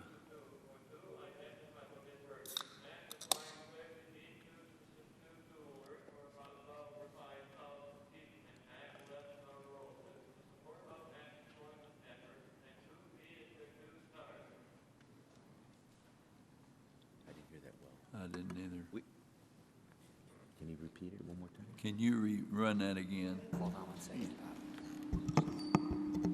If I might, sir, I agree we need to do more to identify what is working, and the prime way we need to do this is to learn more about the over 5,000 people that have left their roles with the support of an employment network that to me is where to start. Thank you, sir. Mr. Brady, you're recognized. Thank you, 5 minutes. Mr. Chairman, both of you. Thanks for holding this hearing. Ticket to Work's a great concept. Makes great sense, not just for taxpayers, but for those with disabilities that as technology and progress allows them to work back in the workforce, it makes sense. My frustration is that after 15 years, we don't know if this works. You know, Dr. Weathers, simple question. Decade and a half, what percentage of those using Ticket to Work have now gone on to full-time sustained employment? What percentage? A very small percentage. We are currently conducting an evaluation of the percentage of people who have returned to sustained full-time employment since the new regulations were in place in 2008. We needed a 3-year period in order to track. Do you have numbers prior to that? Obviously, We do what was have the number numbers. then? Yes, we do have numbers prior to that between 2001 and 2006, and the numbers were very, very small, and that's what was part of the impetus behind changing the regulations in 2008. What was that percentage? I'm not trying to pin you down. I'm trying to get a Sure. view of what we can do to make this really work. Sure, I can provide that number for the record for you. Bigger than a bread box? 5%? 10%? No, it was, I would say around 5 to 10% is the ballpark, but I can provide you with a more precise number Thanks. before that. What do you expect the new numbers to be? I would hope that we could get it up much higher than that. What do you think it ought to be? I would hope that we could make it work for everybody that's using a ticket, but I think if we could get 50%, that would be a pretty good number. My frustration, this is a great concept. This ought to be working. After 15 years, it isn't. So my frustration is, you know, Mr. Williams talked sincerely about having performance standards clearly lined out. Mr. Bertoni said 15 out of 20 of the employment networks say they don't have it. Clearly, there's gaming of this system. Seems to me we need a fresh start on this program. You know, 5%, 10%, you know, 20% just aren't the numbers I think anyone was hoping for when, in a bipartisan way, we put this program together. Let me ask the panelists, if we could start with the fresh, I don't mean end it, I'm saying if you could start with a blank page, you know, and redesign this, knowing what the technologies are today, knowing what the common disabilities are today, you know, what would you do different? How do we start with a fresh slate and recreate a program that really did help people get back to sustainable work? Any panelists? I would like to say something. As a representative of the National Disability Rights Network, I feel compelled to remind people that people on Social Security benefits are among the most disabled people in this country, and many of them want to return to work, and unfortunately, as my boss would say, discrimination is our business and business is good, and sometimes you can get all the perfect services in place, but discrimination is alive and well, and people do not get employed. So I understand. What do you believe is an acceptable rate? What do you think our goal ought to be? 5%? I'd like to answer that directly. The evaluation that Dr. Weathers talks about has identified that currently in this country there are about 2.6 million SSA beneficiaries who indicate that they would like to work and they see themselves working in the foreseeable future. And two, how many, Doctor? 2.6 million would like to go back to work. Would like to go back to work and who have either worked during the past year or have taken action towards working in the past year, apply for a job, taken a training course, or something like that. What should the number be? Well, the number should first focus on those 2.6 million people, and then we can look at other people whose health conditions may improve, and then we move our services towards those folks as well. Yeah. In terms of starting over with the ticket program, I think that it's important to keep in mind that 12 years have passed, and not only has the situation changed for SSA beneficiaries, but the situation has also changed in terms of how employment services are designed and delivered to people with disabilities generally. And I think that to start all over would be to incorporate some of the cutting-edge best practices that have been described to you by Mr. Hannafy and described to you in terms of the Walgreens operation. These are the kinds of things, employer partnerships, working in collaboration with public and private enterprises. These are the kinds of things that really need to be the redesign, if you will, of the focus of the ticket program. By incorporating the resources out there, we can get a lot farther along in terms of who we are serving. The other thing that needs to be done, as Mr. Hannafy pointed out, was to look at people who have been on the rolls for a very short period of time, and that includes transition-age youth. Returning someone to work who's been on the rolls for 22 years and is now 45 years old is a different thing than someone who is 22 years old, and we don't want to have them locked into lifelong dependency on federal benefits. So targeting the ticket program to transition-age youth and involving public-private partnerships with business, I think, are the major areas that we can explore in terms of redesigning for more effective services. Good. Well, thank you. Again, this is such an important program for those who want to get back to work. There's got to be a smarter, better way to do this. Mr. Chairman, thanks. Thank you. The gentleman's time has expired. Ms. Black, you're recognized for 5 minutes. Thank you, Mr. Chairman, and thank you, panel, for being here today. Mr. Bartoni, I want to go to what we heard on the audio in reference to the misinformation that is being given by those who should know information, the correct information. Is it your opinion that we are just not training those who are working in the offices, that they don't know the information, or how do we get such misinformation being given out? I don't know what the extent of training is. I would defer to SSA on that. I would say that over time and with the changes to the regulations, basically the regulations did a couple key things. Number one, they lowered the bar at which employment networks could be paid. So that made part-time earnings attractive to both ticket holders as well as employment networks. They were trying to entice more individuals on both sides of the equation into the program. Another thing that the regulations did was to make it acceptable for employment networks to directly pay ticket holders from the ticket money. So that essentially increased the value of the shared payment model. And thirdly, it also allowed for those whose medical improvement was expected to participate in the program. So we have sort of a convergence of folks here who could in fact benefit from part-time work and early payments. So we see this new guidance come out. We see these are allowable things, and the firewall between SSA in the field, the employment networks, is there, and someone has to work through that firewall to communicate, even with those changes that are acceptable. What are the ultimate end goals for this program? Yes, part-time should be the start for many. It might be it for many, but certainly if we can get people in part-time work, and for those that can move up to more substantive employment, that should be the end goal, because that is the stated purpose of the program. I'm not sure everybody knows that. Well, thank you. I think you're right, and obviously the people that were taking these phone calls did not know that. But you also made mention that you thought they should develop a program performance measures. How would you see those performance measures? What would be in those? I'd hate to be too prescriptive here, because then when I threw out the GIPRA, people would come behind me and tell me I had a bad measure.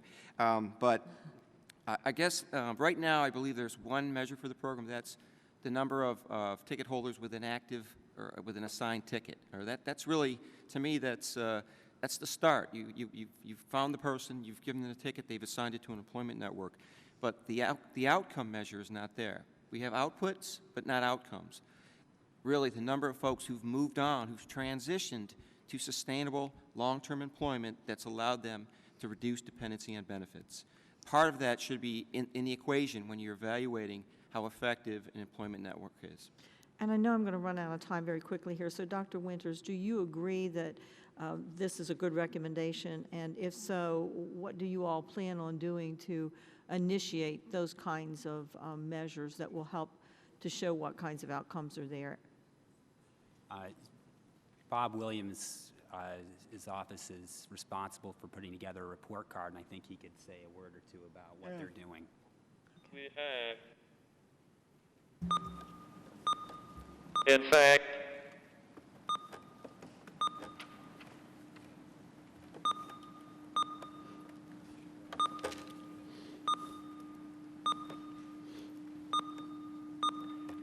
initiated such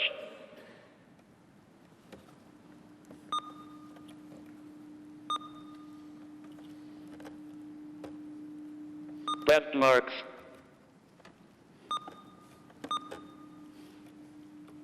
including one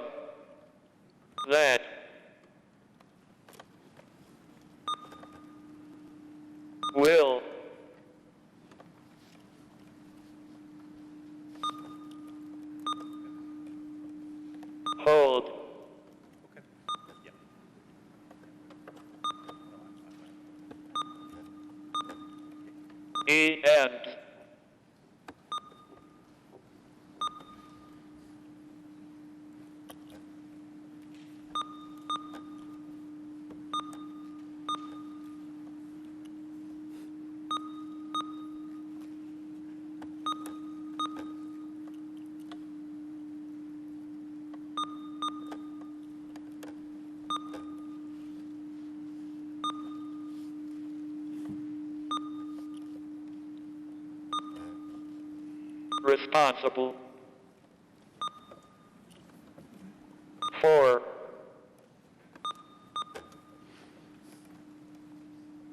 moving some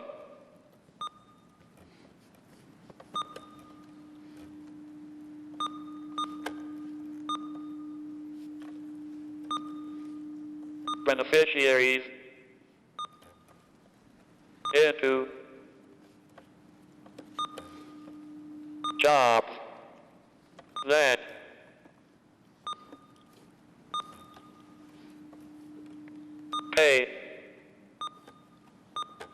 pay at least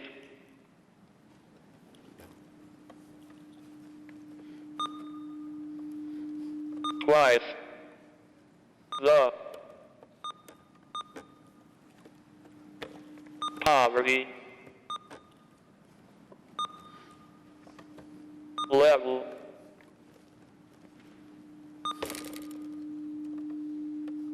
it is not enough to get someone off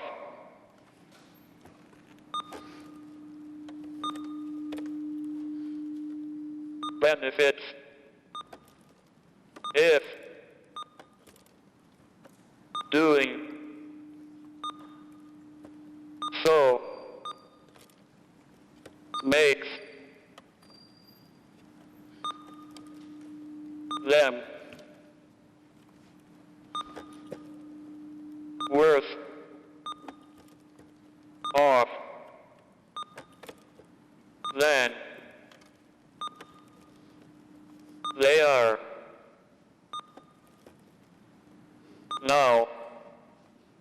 We have, in fact, initiated such benchmarks, including one that will hold the ends responsible for moving some beneficiaries into jobs that pay at least twice the poverty level. It is not enough to get someone off benefits if doing so makes them worse off than they are now.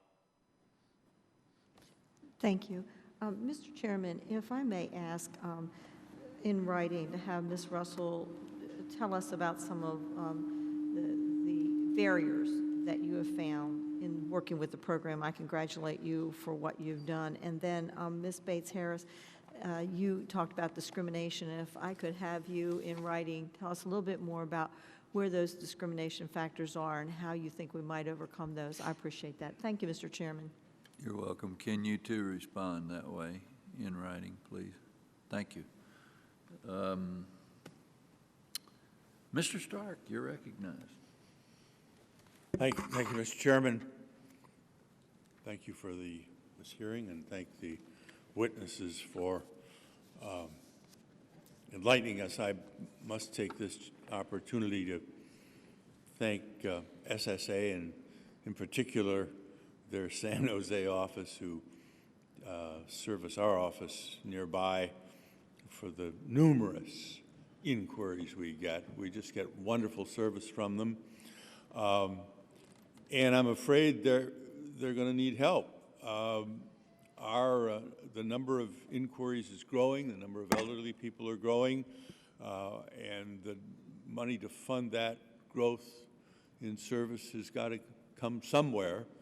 I don't think there's an SSA ferry out there that's going to sprinkle that dust on you and allow you to hire the people or pay them for overtime. So as we see more people with more severe health problems, I hope that we can find the additional funding to let you continue to provide that good service. I want to make sure that you cleared your phone messages with the Patriot Act, and I didn't notice that you'd inquired about the offers for half-price Viagra that Sam and I keep getting, and are those legitimate offers or not? You could look into that for us, and we'd appreciate it very much.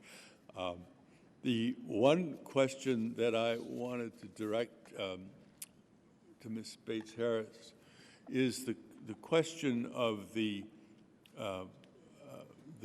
disregards. We have disregards for beneficiaries' income in determining their eligibility. And it's my understanding that those were set about the time I came to Congress, and the average benefit was under $500, and SSI benefits were reduced for income that exceeded $65 a month, and if a recipient earned as little as $20 a month from any source, the disregards came into effect. Do you think that it's time that we have a modest change in that and bring those disregards from the 1970s up to standards today, and that would just be a fair and proper thing to do? Right, absolutely, positively. The $20 general income disregard and the $65 earned income disregard have remained static, and in fact, people have basically lost money on that with the cost of inflation. So we really believe that they should be indexed and increased just the same as the SGA and the other factors in the Social Security program are indexed. Thank you. Thank you. I want to thank all of you for your work in this area. It's important to our seniors, to our people with disabilities, and that's a growing population. And thank you for your service. Thank you for your testimony today. Thank you, Mr. Stark. Mr. Reed, you're recognized for 5 minutes. Thank you, Mr. Chairman. Maybe it's because I was up late last night, and then I had to listen to that. That angers me. That angers me, that tape. And it angers me on multiple levels. But most importantly, it angers me because there is a good mission that you're trying to accomplish with these programs and with SSA and the disabled Americans across the country. And we applaud that. I support that. I don't think you're going to get any opposition up here on both sides of the aisle for that mission. But when you hear stuff like that, and the people that are abusing the system at the cost of the true people that are disabled and doing the right thing day in and day out, I want to know, what is the result of that? Are those two individuals that were taped, are they still involved in this process? Have they been terminated out of this program? Yes or no? Yes. Excellent. And I hope that continues, because that oversight needs to be done, because that type of behavior needs to end. What I would like to ask is, and I'm also getting a little tired of the mantra of we need more funding in order to accomplish the mission. The harsh reality of our country and our fiscal resources are we don't have the funding. I would love to be able to give you all the funding you needed, but I think the harsh reality of our world today and our nation today is that we don't have those unlimited pots any longer. So I'm looking to you, Dr. Weathers and Mr. Williams, to tell me what is your plan to do with the reality of the situation where more funding is just not going to be on the table. When I ran my businesses and I hit hard times, I had to make some hard choices. I had to reprioritize my mission and my goals. I had to reallocate employees to areas that were critical objectives of my business in order to accomplish the mission. Do you have that plan in place?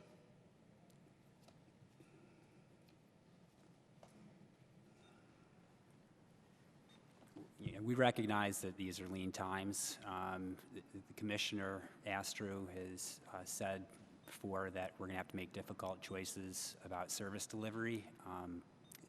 Mr. Williams and I aren't involved in our day-to-day operations and budget process, but we'd be happy to submit to the record more information on your question. I'd appreciate that. And also what that new mission plan or that business plan, if you would, for SSA going forward in these the realities of these times would be. And that gets to my last question is, you know, I'm hearing, as I read this testimony, I hear the testimony and look at the evidence, I feel there's a big issue here on duplication of services. And you know, I know there was a hearing here on this subcommittee before, you know, looking at the benefits planning services, there are grants to community organizations, work incentives planning, protection advocacy for beneficiaries of Social Security, the laundry list of programs that are out there. Is that an example of efficiency? Would anyone like to?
Distinct.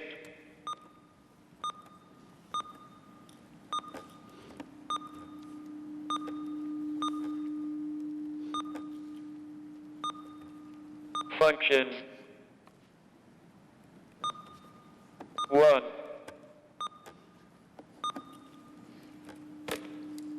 Focuses on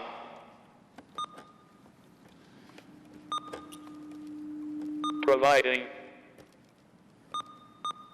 information and assistance on using our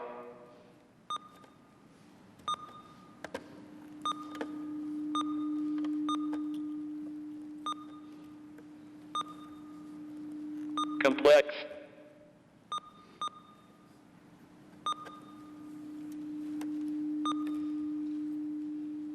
work incentives and the other on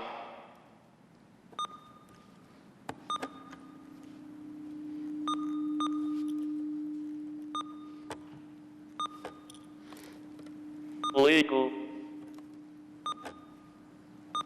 assistance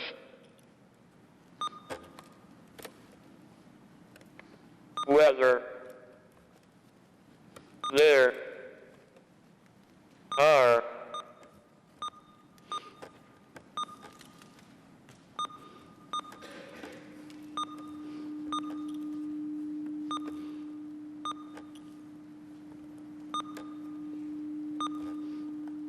efficiencies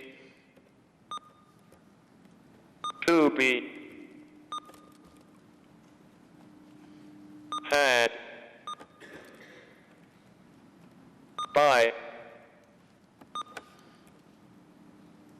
better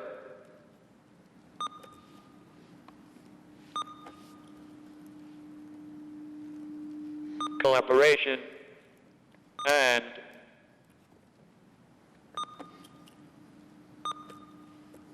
coordination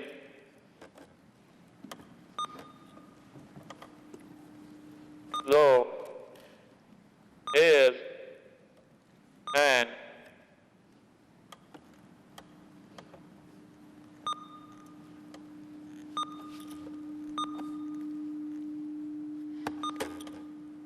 is an area we would be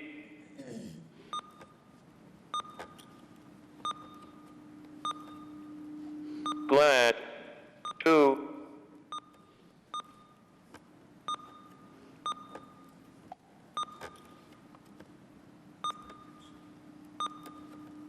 explore.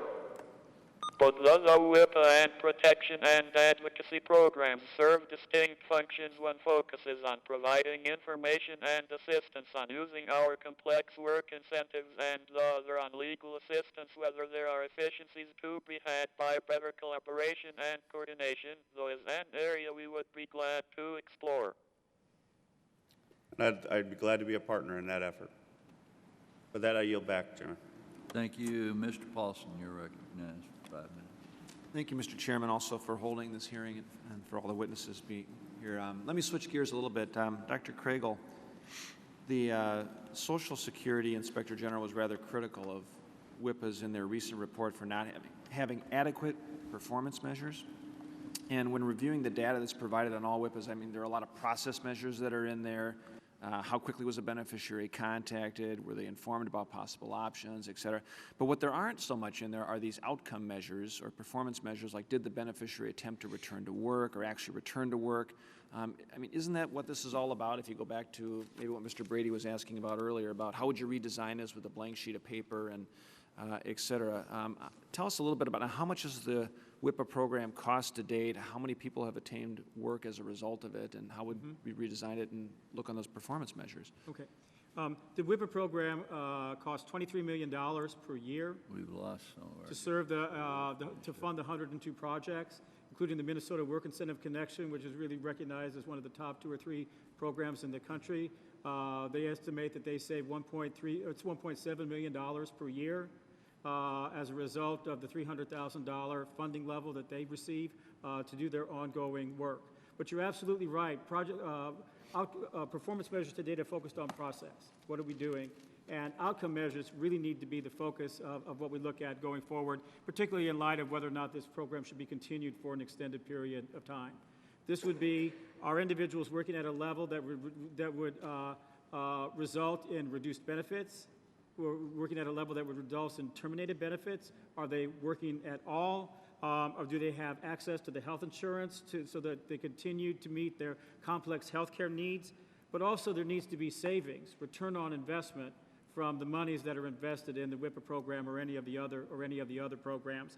That would be increasing the number of individuals exiting the rolls, reduction in the cost of disability payments, reduction in the cost of public health care benefits paid for beneficiaries, and reduction in the number and amount of benefit overpayments, something that hasn't been talked about today, but another area where the WIPA program and several of these other programs can make a huge difference, looking at the billion-dollar problem that exists in the area of overpayments today. Yeah. And why are not some of these standard measures when reviewing WIPA in general, for that matter, for any of these work incentives? Right. I think that the focus has been, as these programs have evolved, to look at how effective is the process, with the assumption that the process will lead to the outcomes. But now these are more mature programs. there is information that exists, this, for example, that says that the WIPA program will generate a 3-for-1 return on investment if you look at the resources that are devoted to this effort, and there's savings and benefits and that type of thing. But this has only been done in very recent information, very new information, and it really needs to be looked broad scale to make sure that we're not paying for an outcome that might have occurred anyway, given the nature of the situation. So these things are long overdue, and I know that these benchmarks are being established by SSA, and they're looking at that going forward. Yeah, and Dr. Weathers or Mr. Williams, maybe can you follow up on that a little bit or add? Yeah. Well, I can follow up. We are going to be releasing a report on the WIPAs, looking at outcomes of the beneficiaries that they serve within the next few weeks. We just received the final report last week, and we're reviewing it, and we're happy to submit it for the record. But I do think that it shows some positive outcomes in terms of employment for beneficiaries who are served by the WIPA organizations.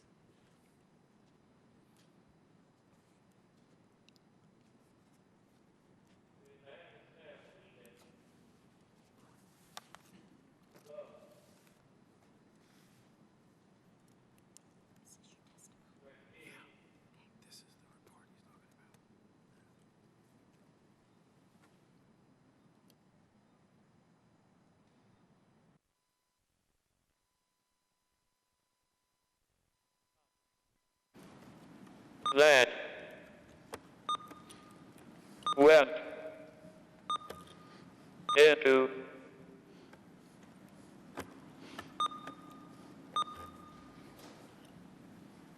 effect this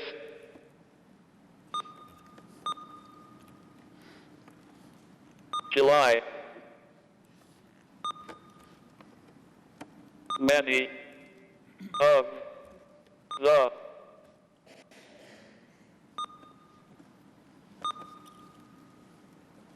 outcome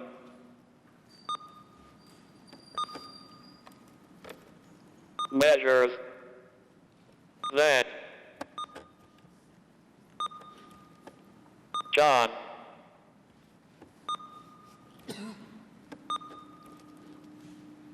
mentioned, we are not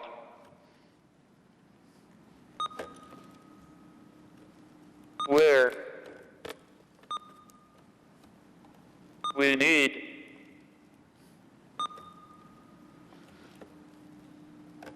to be, and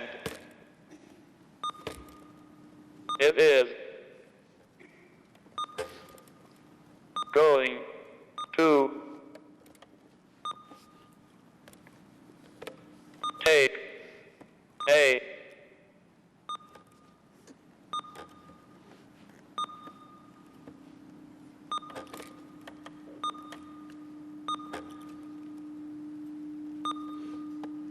constant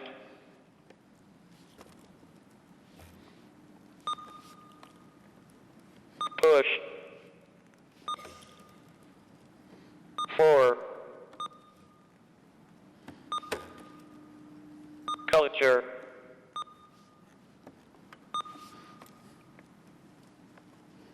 change, because and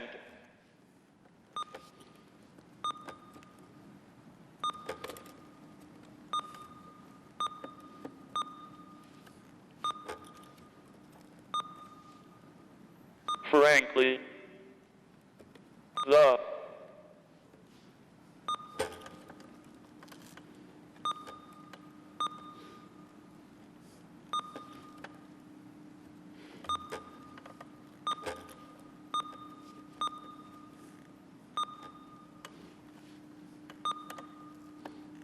perception is that working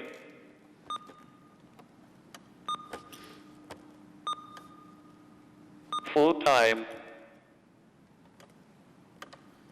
and being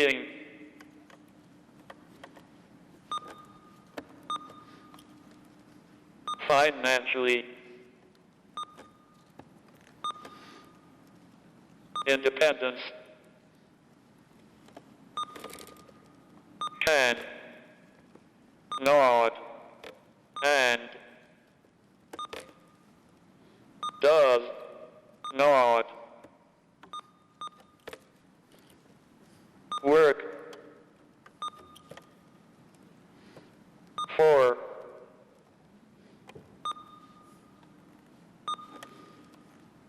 people with significant disabilities. We know that many young people on SSI who go to college either never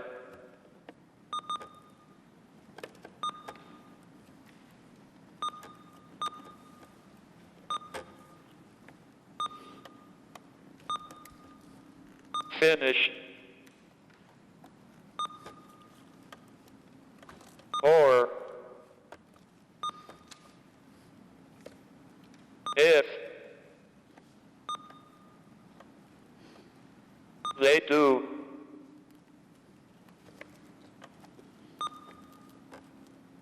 do not go to work, that is a national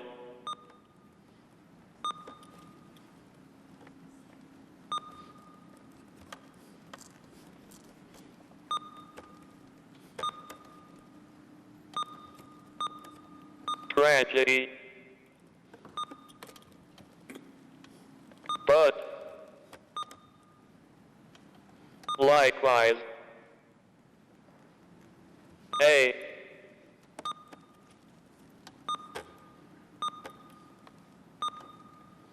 huge opportunity to, as I say, right,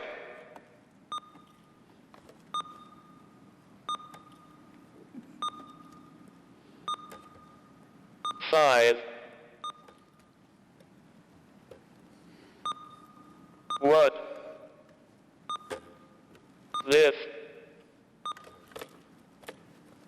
program is about and what we need to be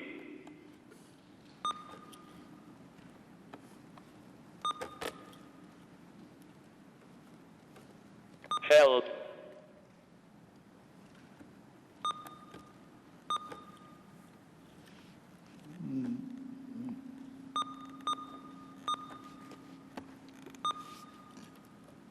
accountable for achieving. We have established in the grantees contracts that went into effect this July many of the outcome measures that John mentioned. We are not where we need to be, and it is going to take a constant push for culture change because, frankly, the perception is that working full-time and being financially independent can not and does not work for people with significant disabilities. We know that many young people on SSI who go to college either never finish or if they do not go to work. That is a national tragedy, but likewise a huge opportunity to, as I say, right size what this program is about and what we need to be held accountable for achieving. Thank you, Mr. Chairman.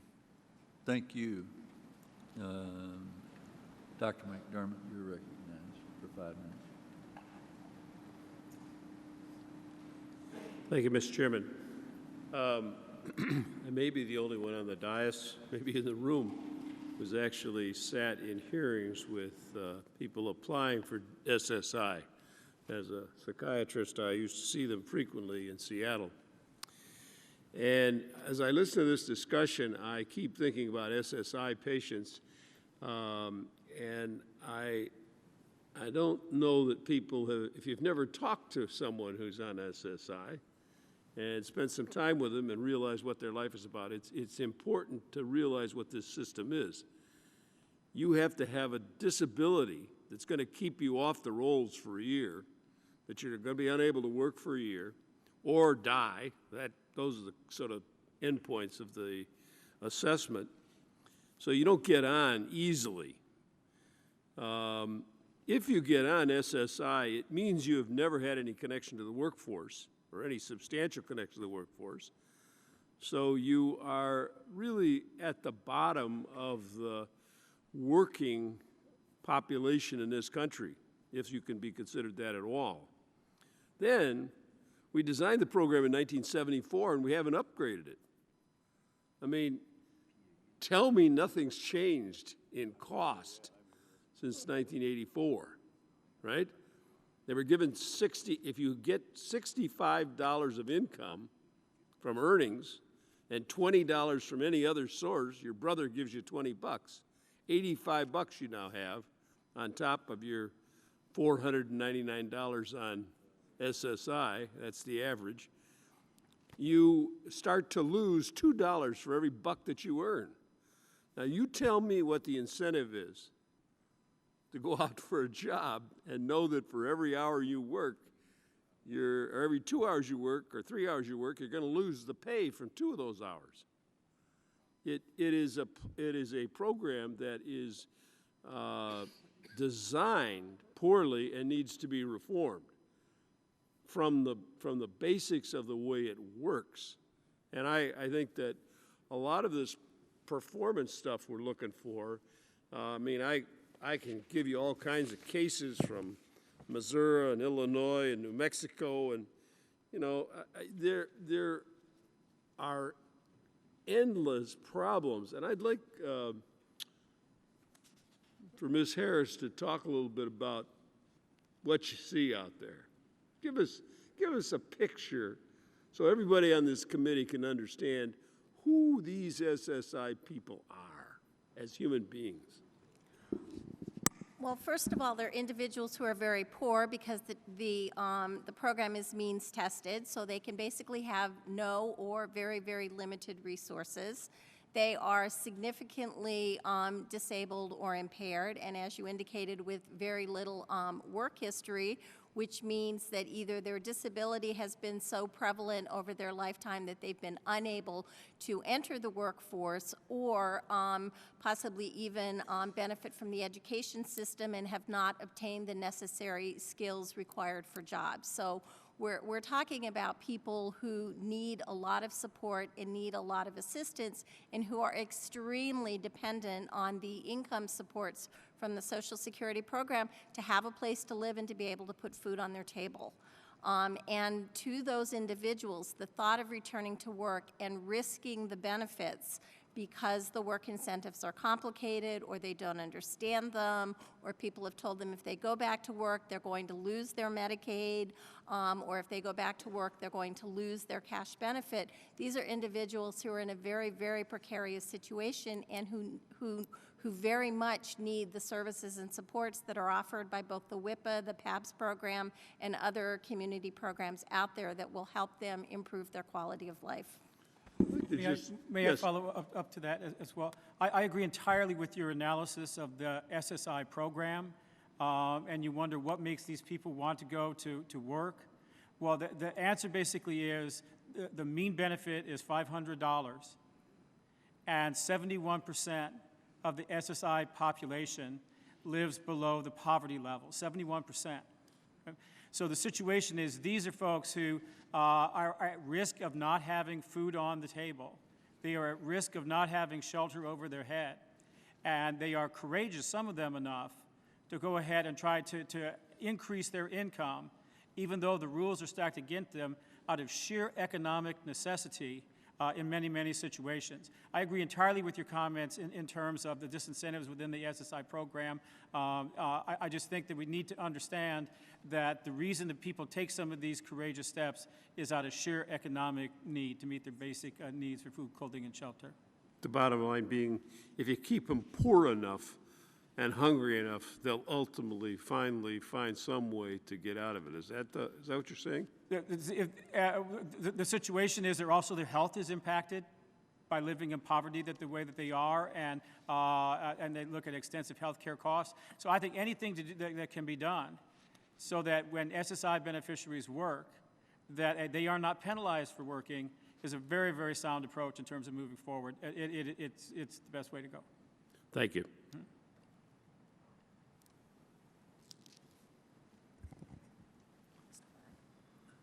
Thank you. Mr. Berg, you're recognized for 5 minutes. Thank you, Mr. Chairman. I come from a state where we're quite frankly looking for employees. We've got around a 3% unemployment rate, and I'm just sitting here, and again, the big problem as I see it is in 2018, we're broke. And so we've kind of been dancing around a lot of these questions, but it seems to me that that's really the number one thing that we need to focus on. Having said that, if there's 2.6 million people who would like to work, it seems like that's almost 25% of the people that would like some sort of work. And if in 2018, according to the numbers that were given, we'd only be able to fund 86%. Well, quite frankly, if half the people that wanted to work found work and became self-sufficient from an income standpoint, that would certainly push that 2018 date out.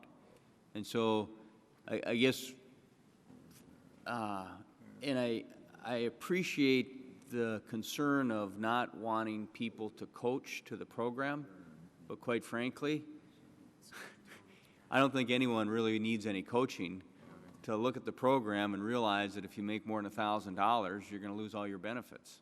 It's not that complicated for anyone that's on the program. And so it seems to me that there's really some fundamental flaws in the program that need to, quite frankly, encourage people and partner with people getting on their own rather than creating some sort of barrier when they figure it out, they're making, $2, $3 an hour for the extra work. So, I mean, that's kind of one of the big chunks. We're running out of time here, and it appears to me that obviously what we've heard from the employers, that's one. I mean, there's two ways of doing this from my perspective. We can take from the employers and kind of work an environment where we have work and opportunities, or it seems like we can also just push people from the bottom up. And I'd like to hear from Mr. Hannafy about how can we encourage employers are there barriers there? Are there things that we can do that would encourage employers to say, here's a real opportunity to bring a valuable person into my company long term? Sure, thank you. Essentially, there's three parts to that. Number one is what we identified earlier, which is the dual customer. In other words, knowing the business and knowing your applicant, the person with the disability. That means understanding what the business needs, but understanding how they operate, how the jobs operate, the work culture. Once you're able to do that, you're able to have a discussion with this business about your ability to bring them a qualified applicant. Study after study shows that the reason why people get hired is because they can do the job. And so this isn't about charity. This is about helping them find an applicant who can do the job. So the key for the providers is to provide the supports and also do the screening and make sure these applicants are qualified. Number two is helping a business increase their access to an applicant pool of people with disabilities. The term we prefer to use is multiple portals.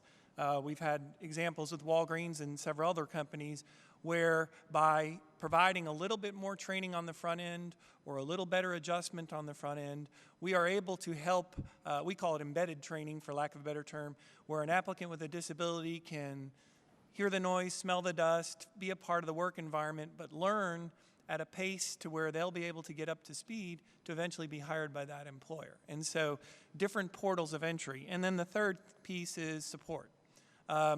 Companies very often are very interested in supporting people with disabilities but don't know how. We hear the term reasonable accommodations. I prefer to use the term adjustments because a reasonable accommodation is nothing more than a common sense adjustment to help somebody go to work.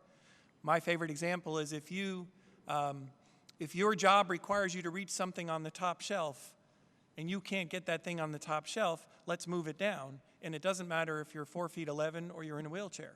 Let's just move it down and move on. And providing supports about how to help folks with significant disabilities adjust to work tasks. This is where the Partnership Plus model, I think, has been effective in partnering with Social Security in being able to provide some of those longer-term supports. The bottom line is know your business and know your individual with disability. Thank you. Ms. Russell, I'd like to ask you kind of a similar question. If from a business down approach you were going to develop or increase it, are there barriers that are out there, or what changes would you like to see?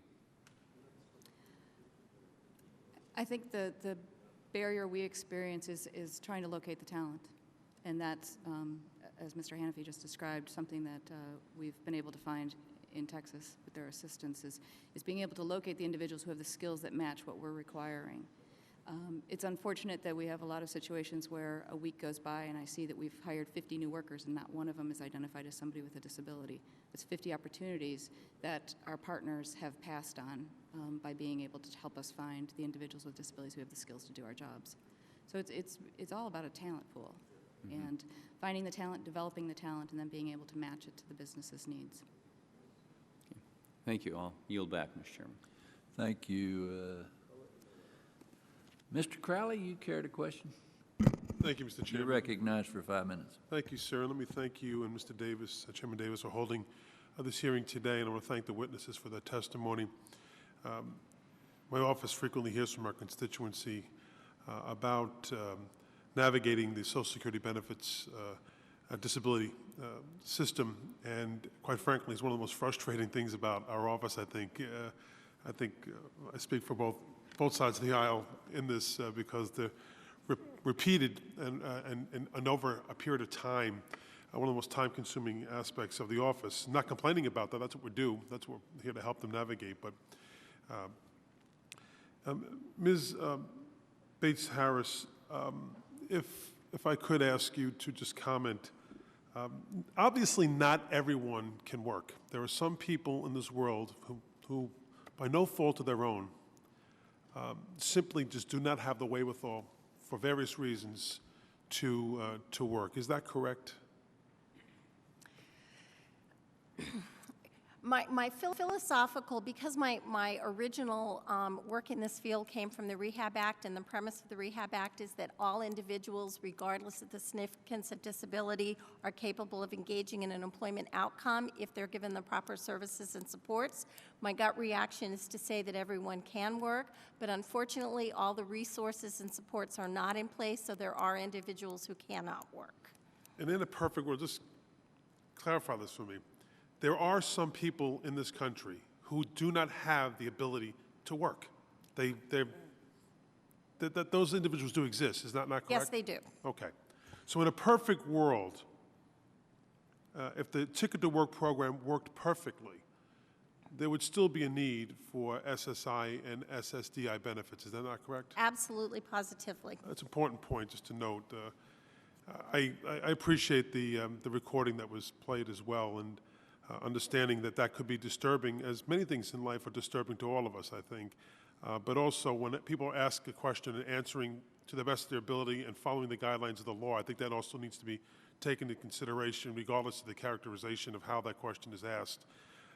One of the questions my office often gets from constituents is, can I still work while receiving disability benefits? And Ms. Bates Harris, in your written testimony, you mentioned the importance of the Work Incentives Planning Assistance Program, which supports benefits counselors in the community to answer just those types of questions. What kind of impact will our constituents see if this program is not reauthorized, particularly once the funding begins to run out?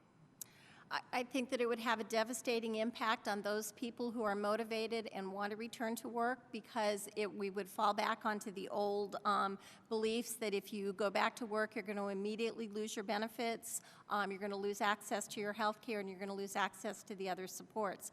I think it's been a very slow process getting the public and people with disabilities to understand that, yes, there is going to be an impact on your benefits, but depending on whether you're getting SSI or SSDI, the impact is not immediate.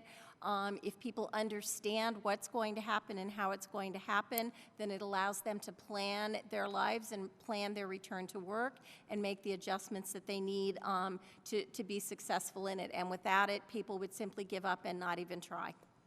You mentioned the Affordable Care Act and the opportunities it gives for disabled individuals to receive health care without having to rely upon public assistance. What are some of the beneficial provisions included in this law which would be lost if the law were to be repealed? I'm sorry, would you repeat the question? You've mentioned the Affordable Care Act in your written statement and the opportunities it gives for the disabled individual to receive health care without having to rely upon public assistance. If that would be be repealed, which many of my colleagues on the other side would like to see happen, what would be the fallout from that? Do you understand? I do understand the question, and I'm sorry, I'm a little, I'm tired. I traveled late last night. I think, the biggest issue right now is that people with disabilities face a lot of discrimination in insurance and insurance coverages and what will be covered. For instance, assistive technology and durable medical equipment and things like that. And if certain, without access to health care and without access to the services and supports they need, which are very different for different people, they would not be able to maintain the health status that they have and would not be able to basically, maintain their level of wellness, so to speak, to enable them to continue to work. And I'm not sure that I answered your question. I think you answered the question just fine. And given that you got in late last night, we were up late last night. So I know. And We just were on the same just for schedule. record, I'm not picking on you, and I was going to move to someone else after that anyway, but I ran out of time. So sorry. But thank you, ma'am. Thank you all for your testimony. Thank you, Mr. Crowley. I appreciate you all being here. Chairman Davis and I are interested in improving the system if we can and helping the people out there that need help. Again, thank you all for being here today for your testimony. I look forward to working with you and all my colleagues to make sure work incentives achieve the results Congress and the taxpayers expect and those with disabilities deserve. With that, the committee stands adjourned.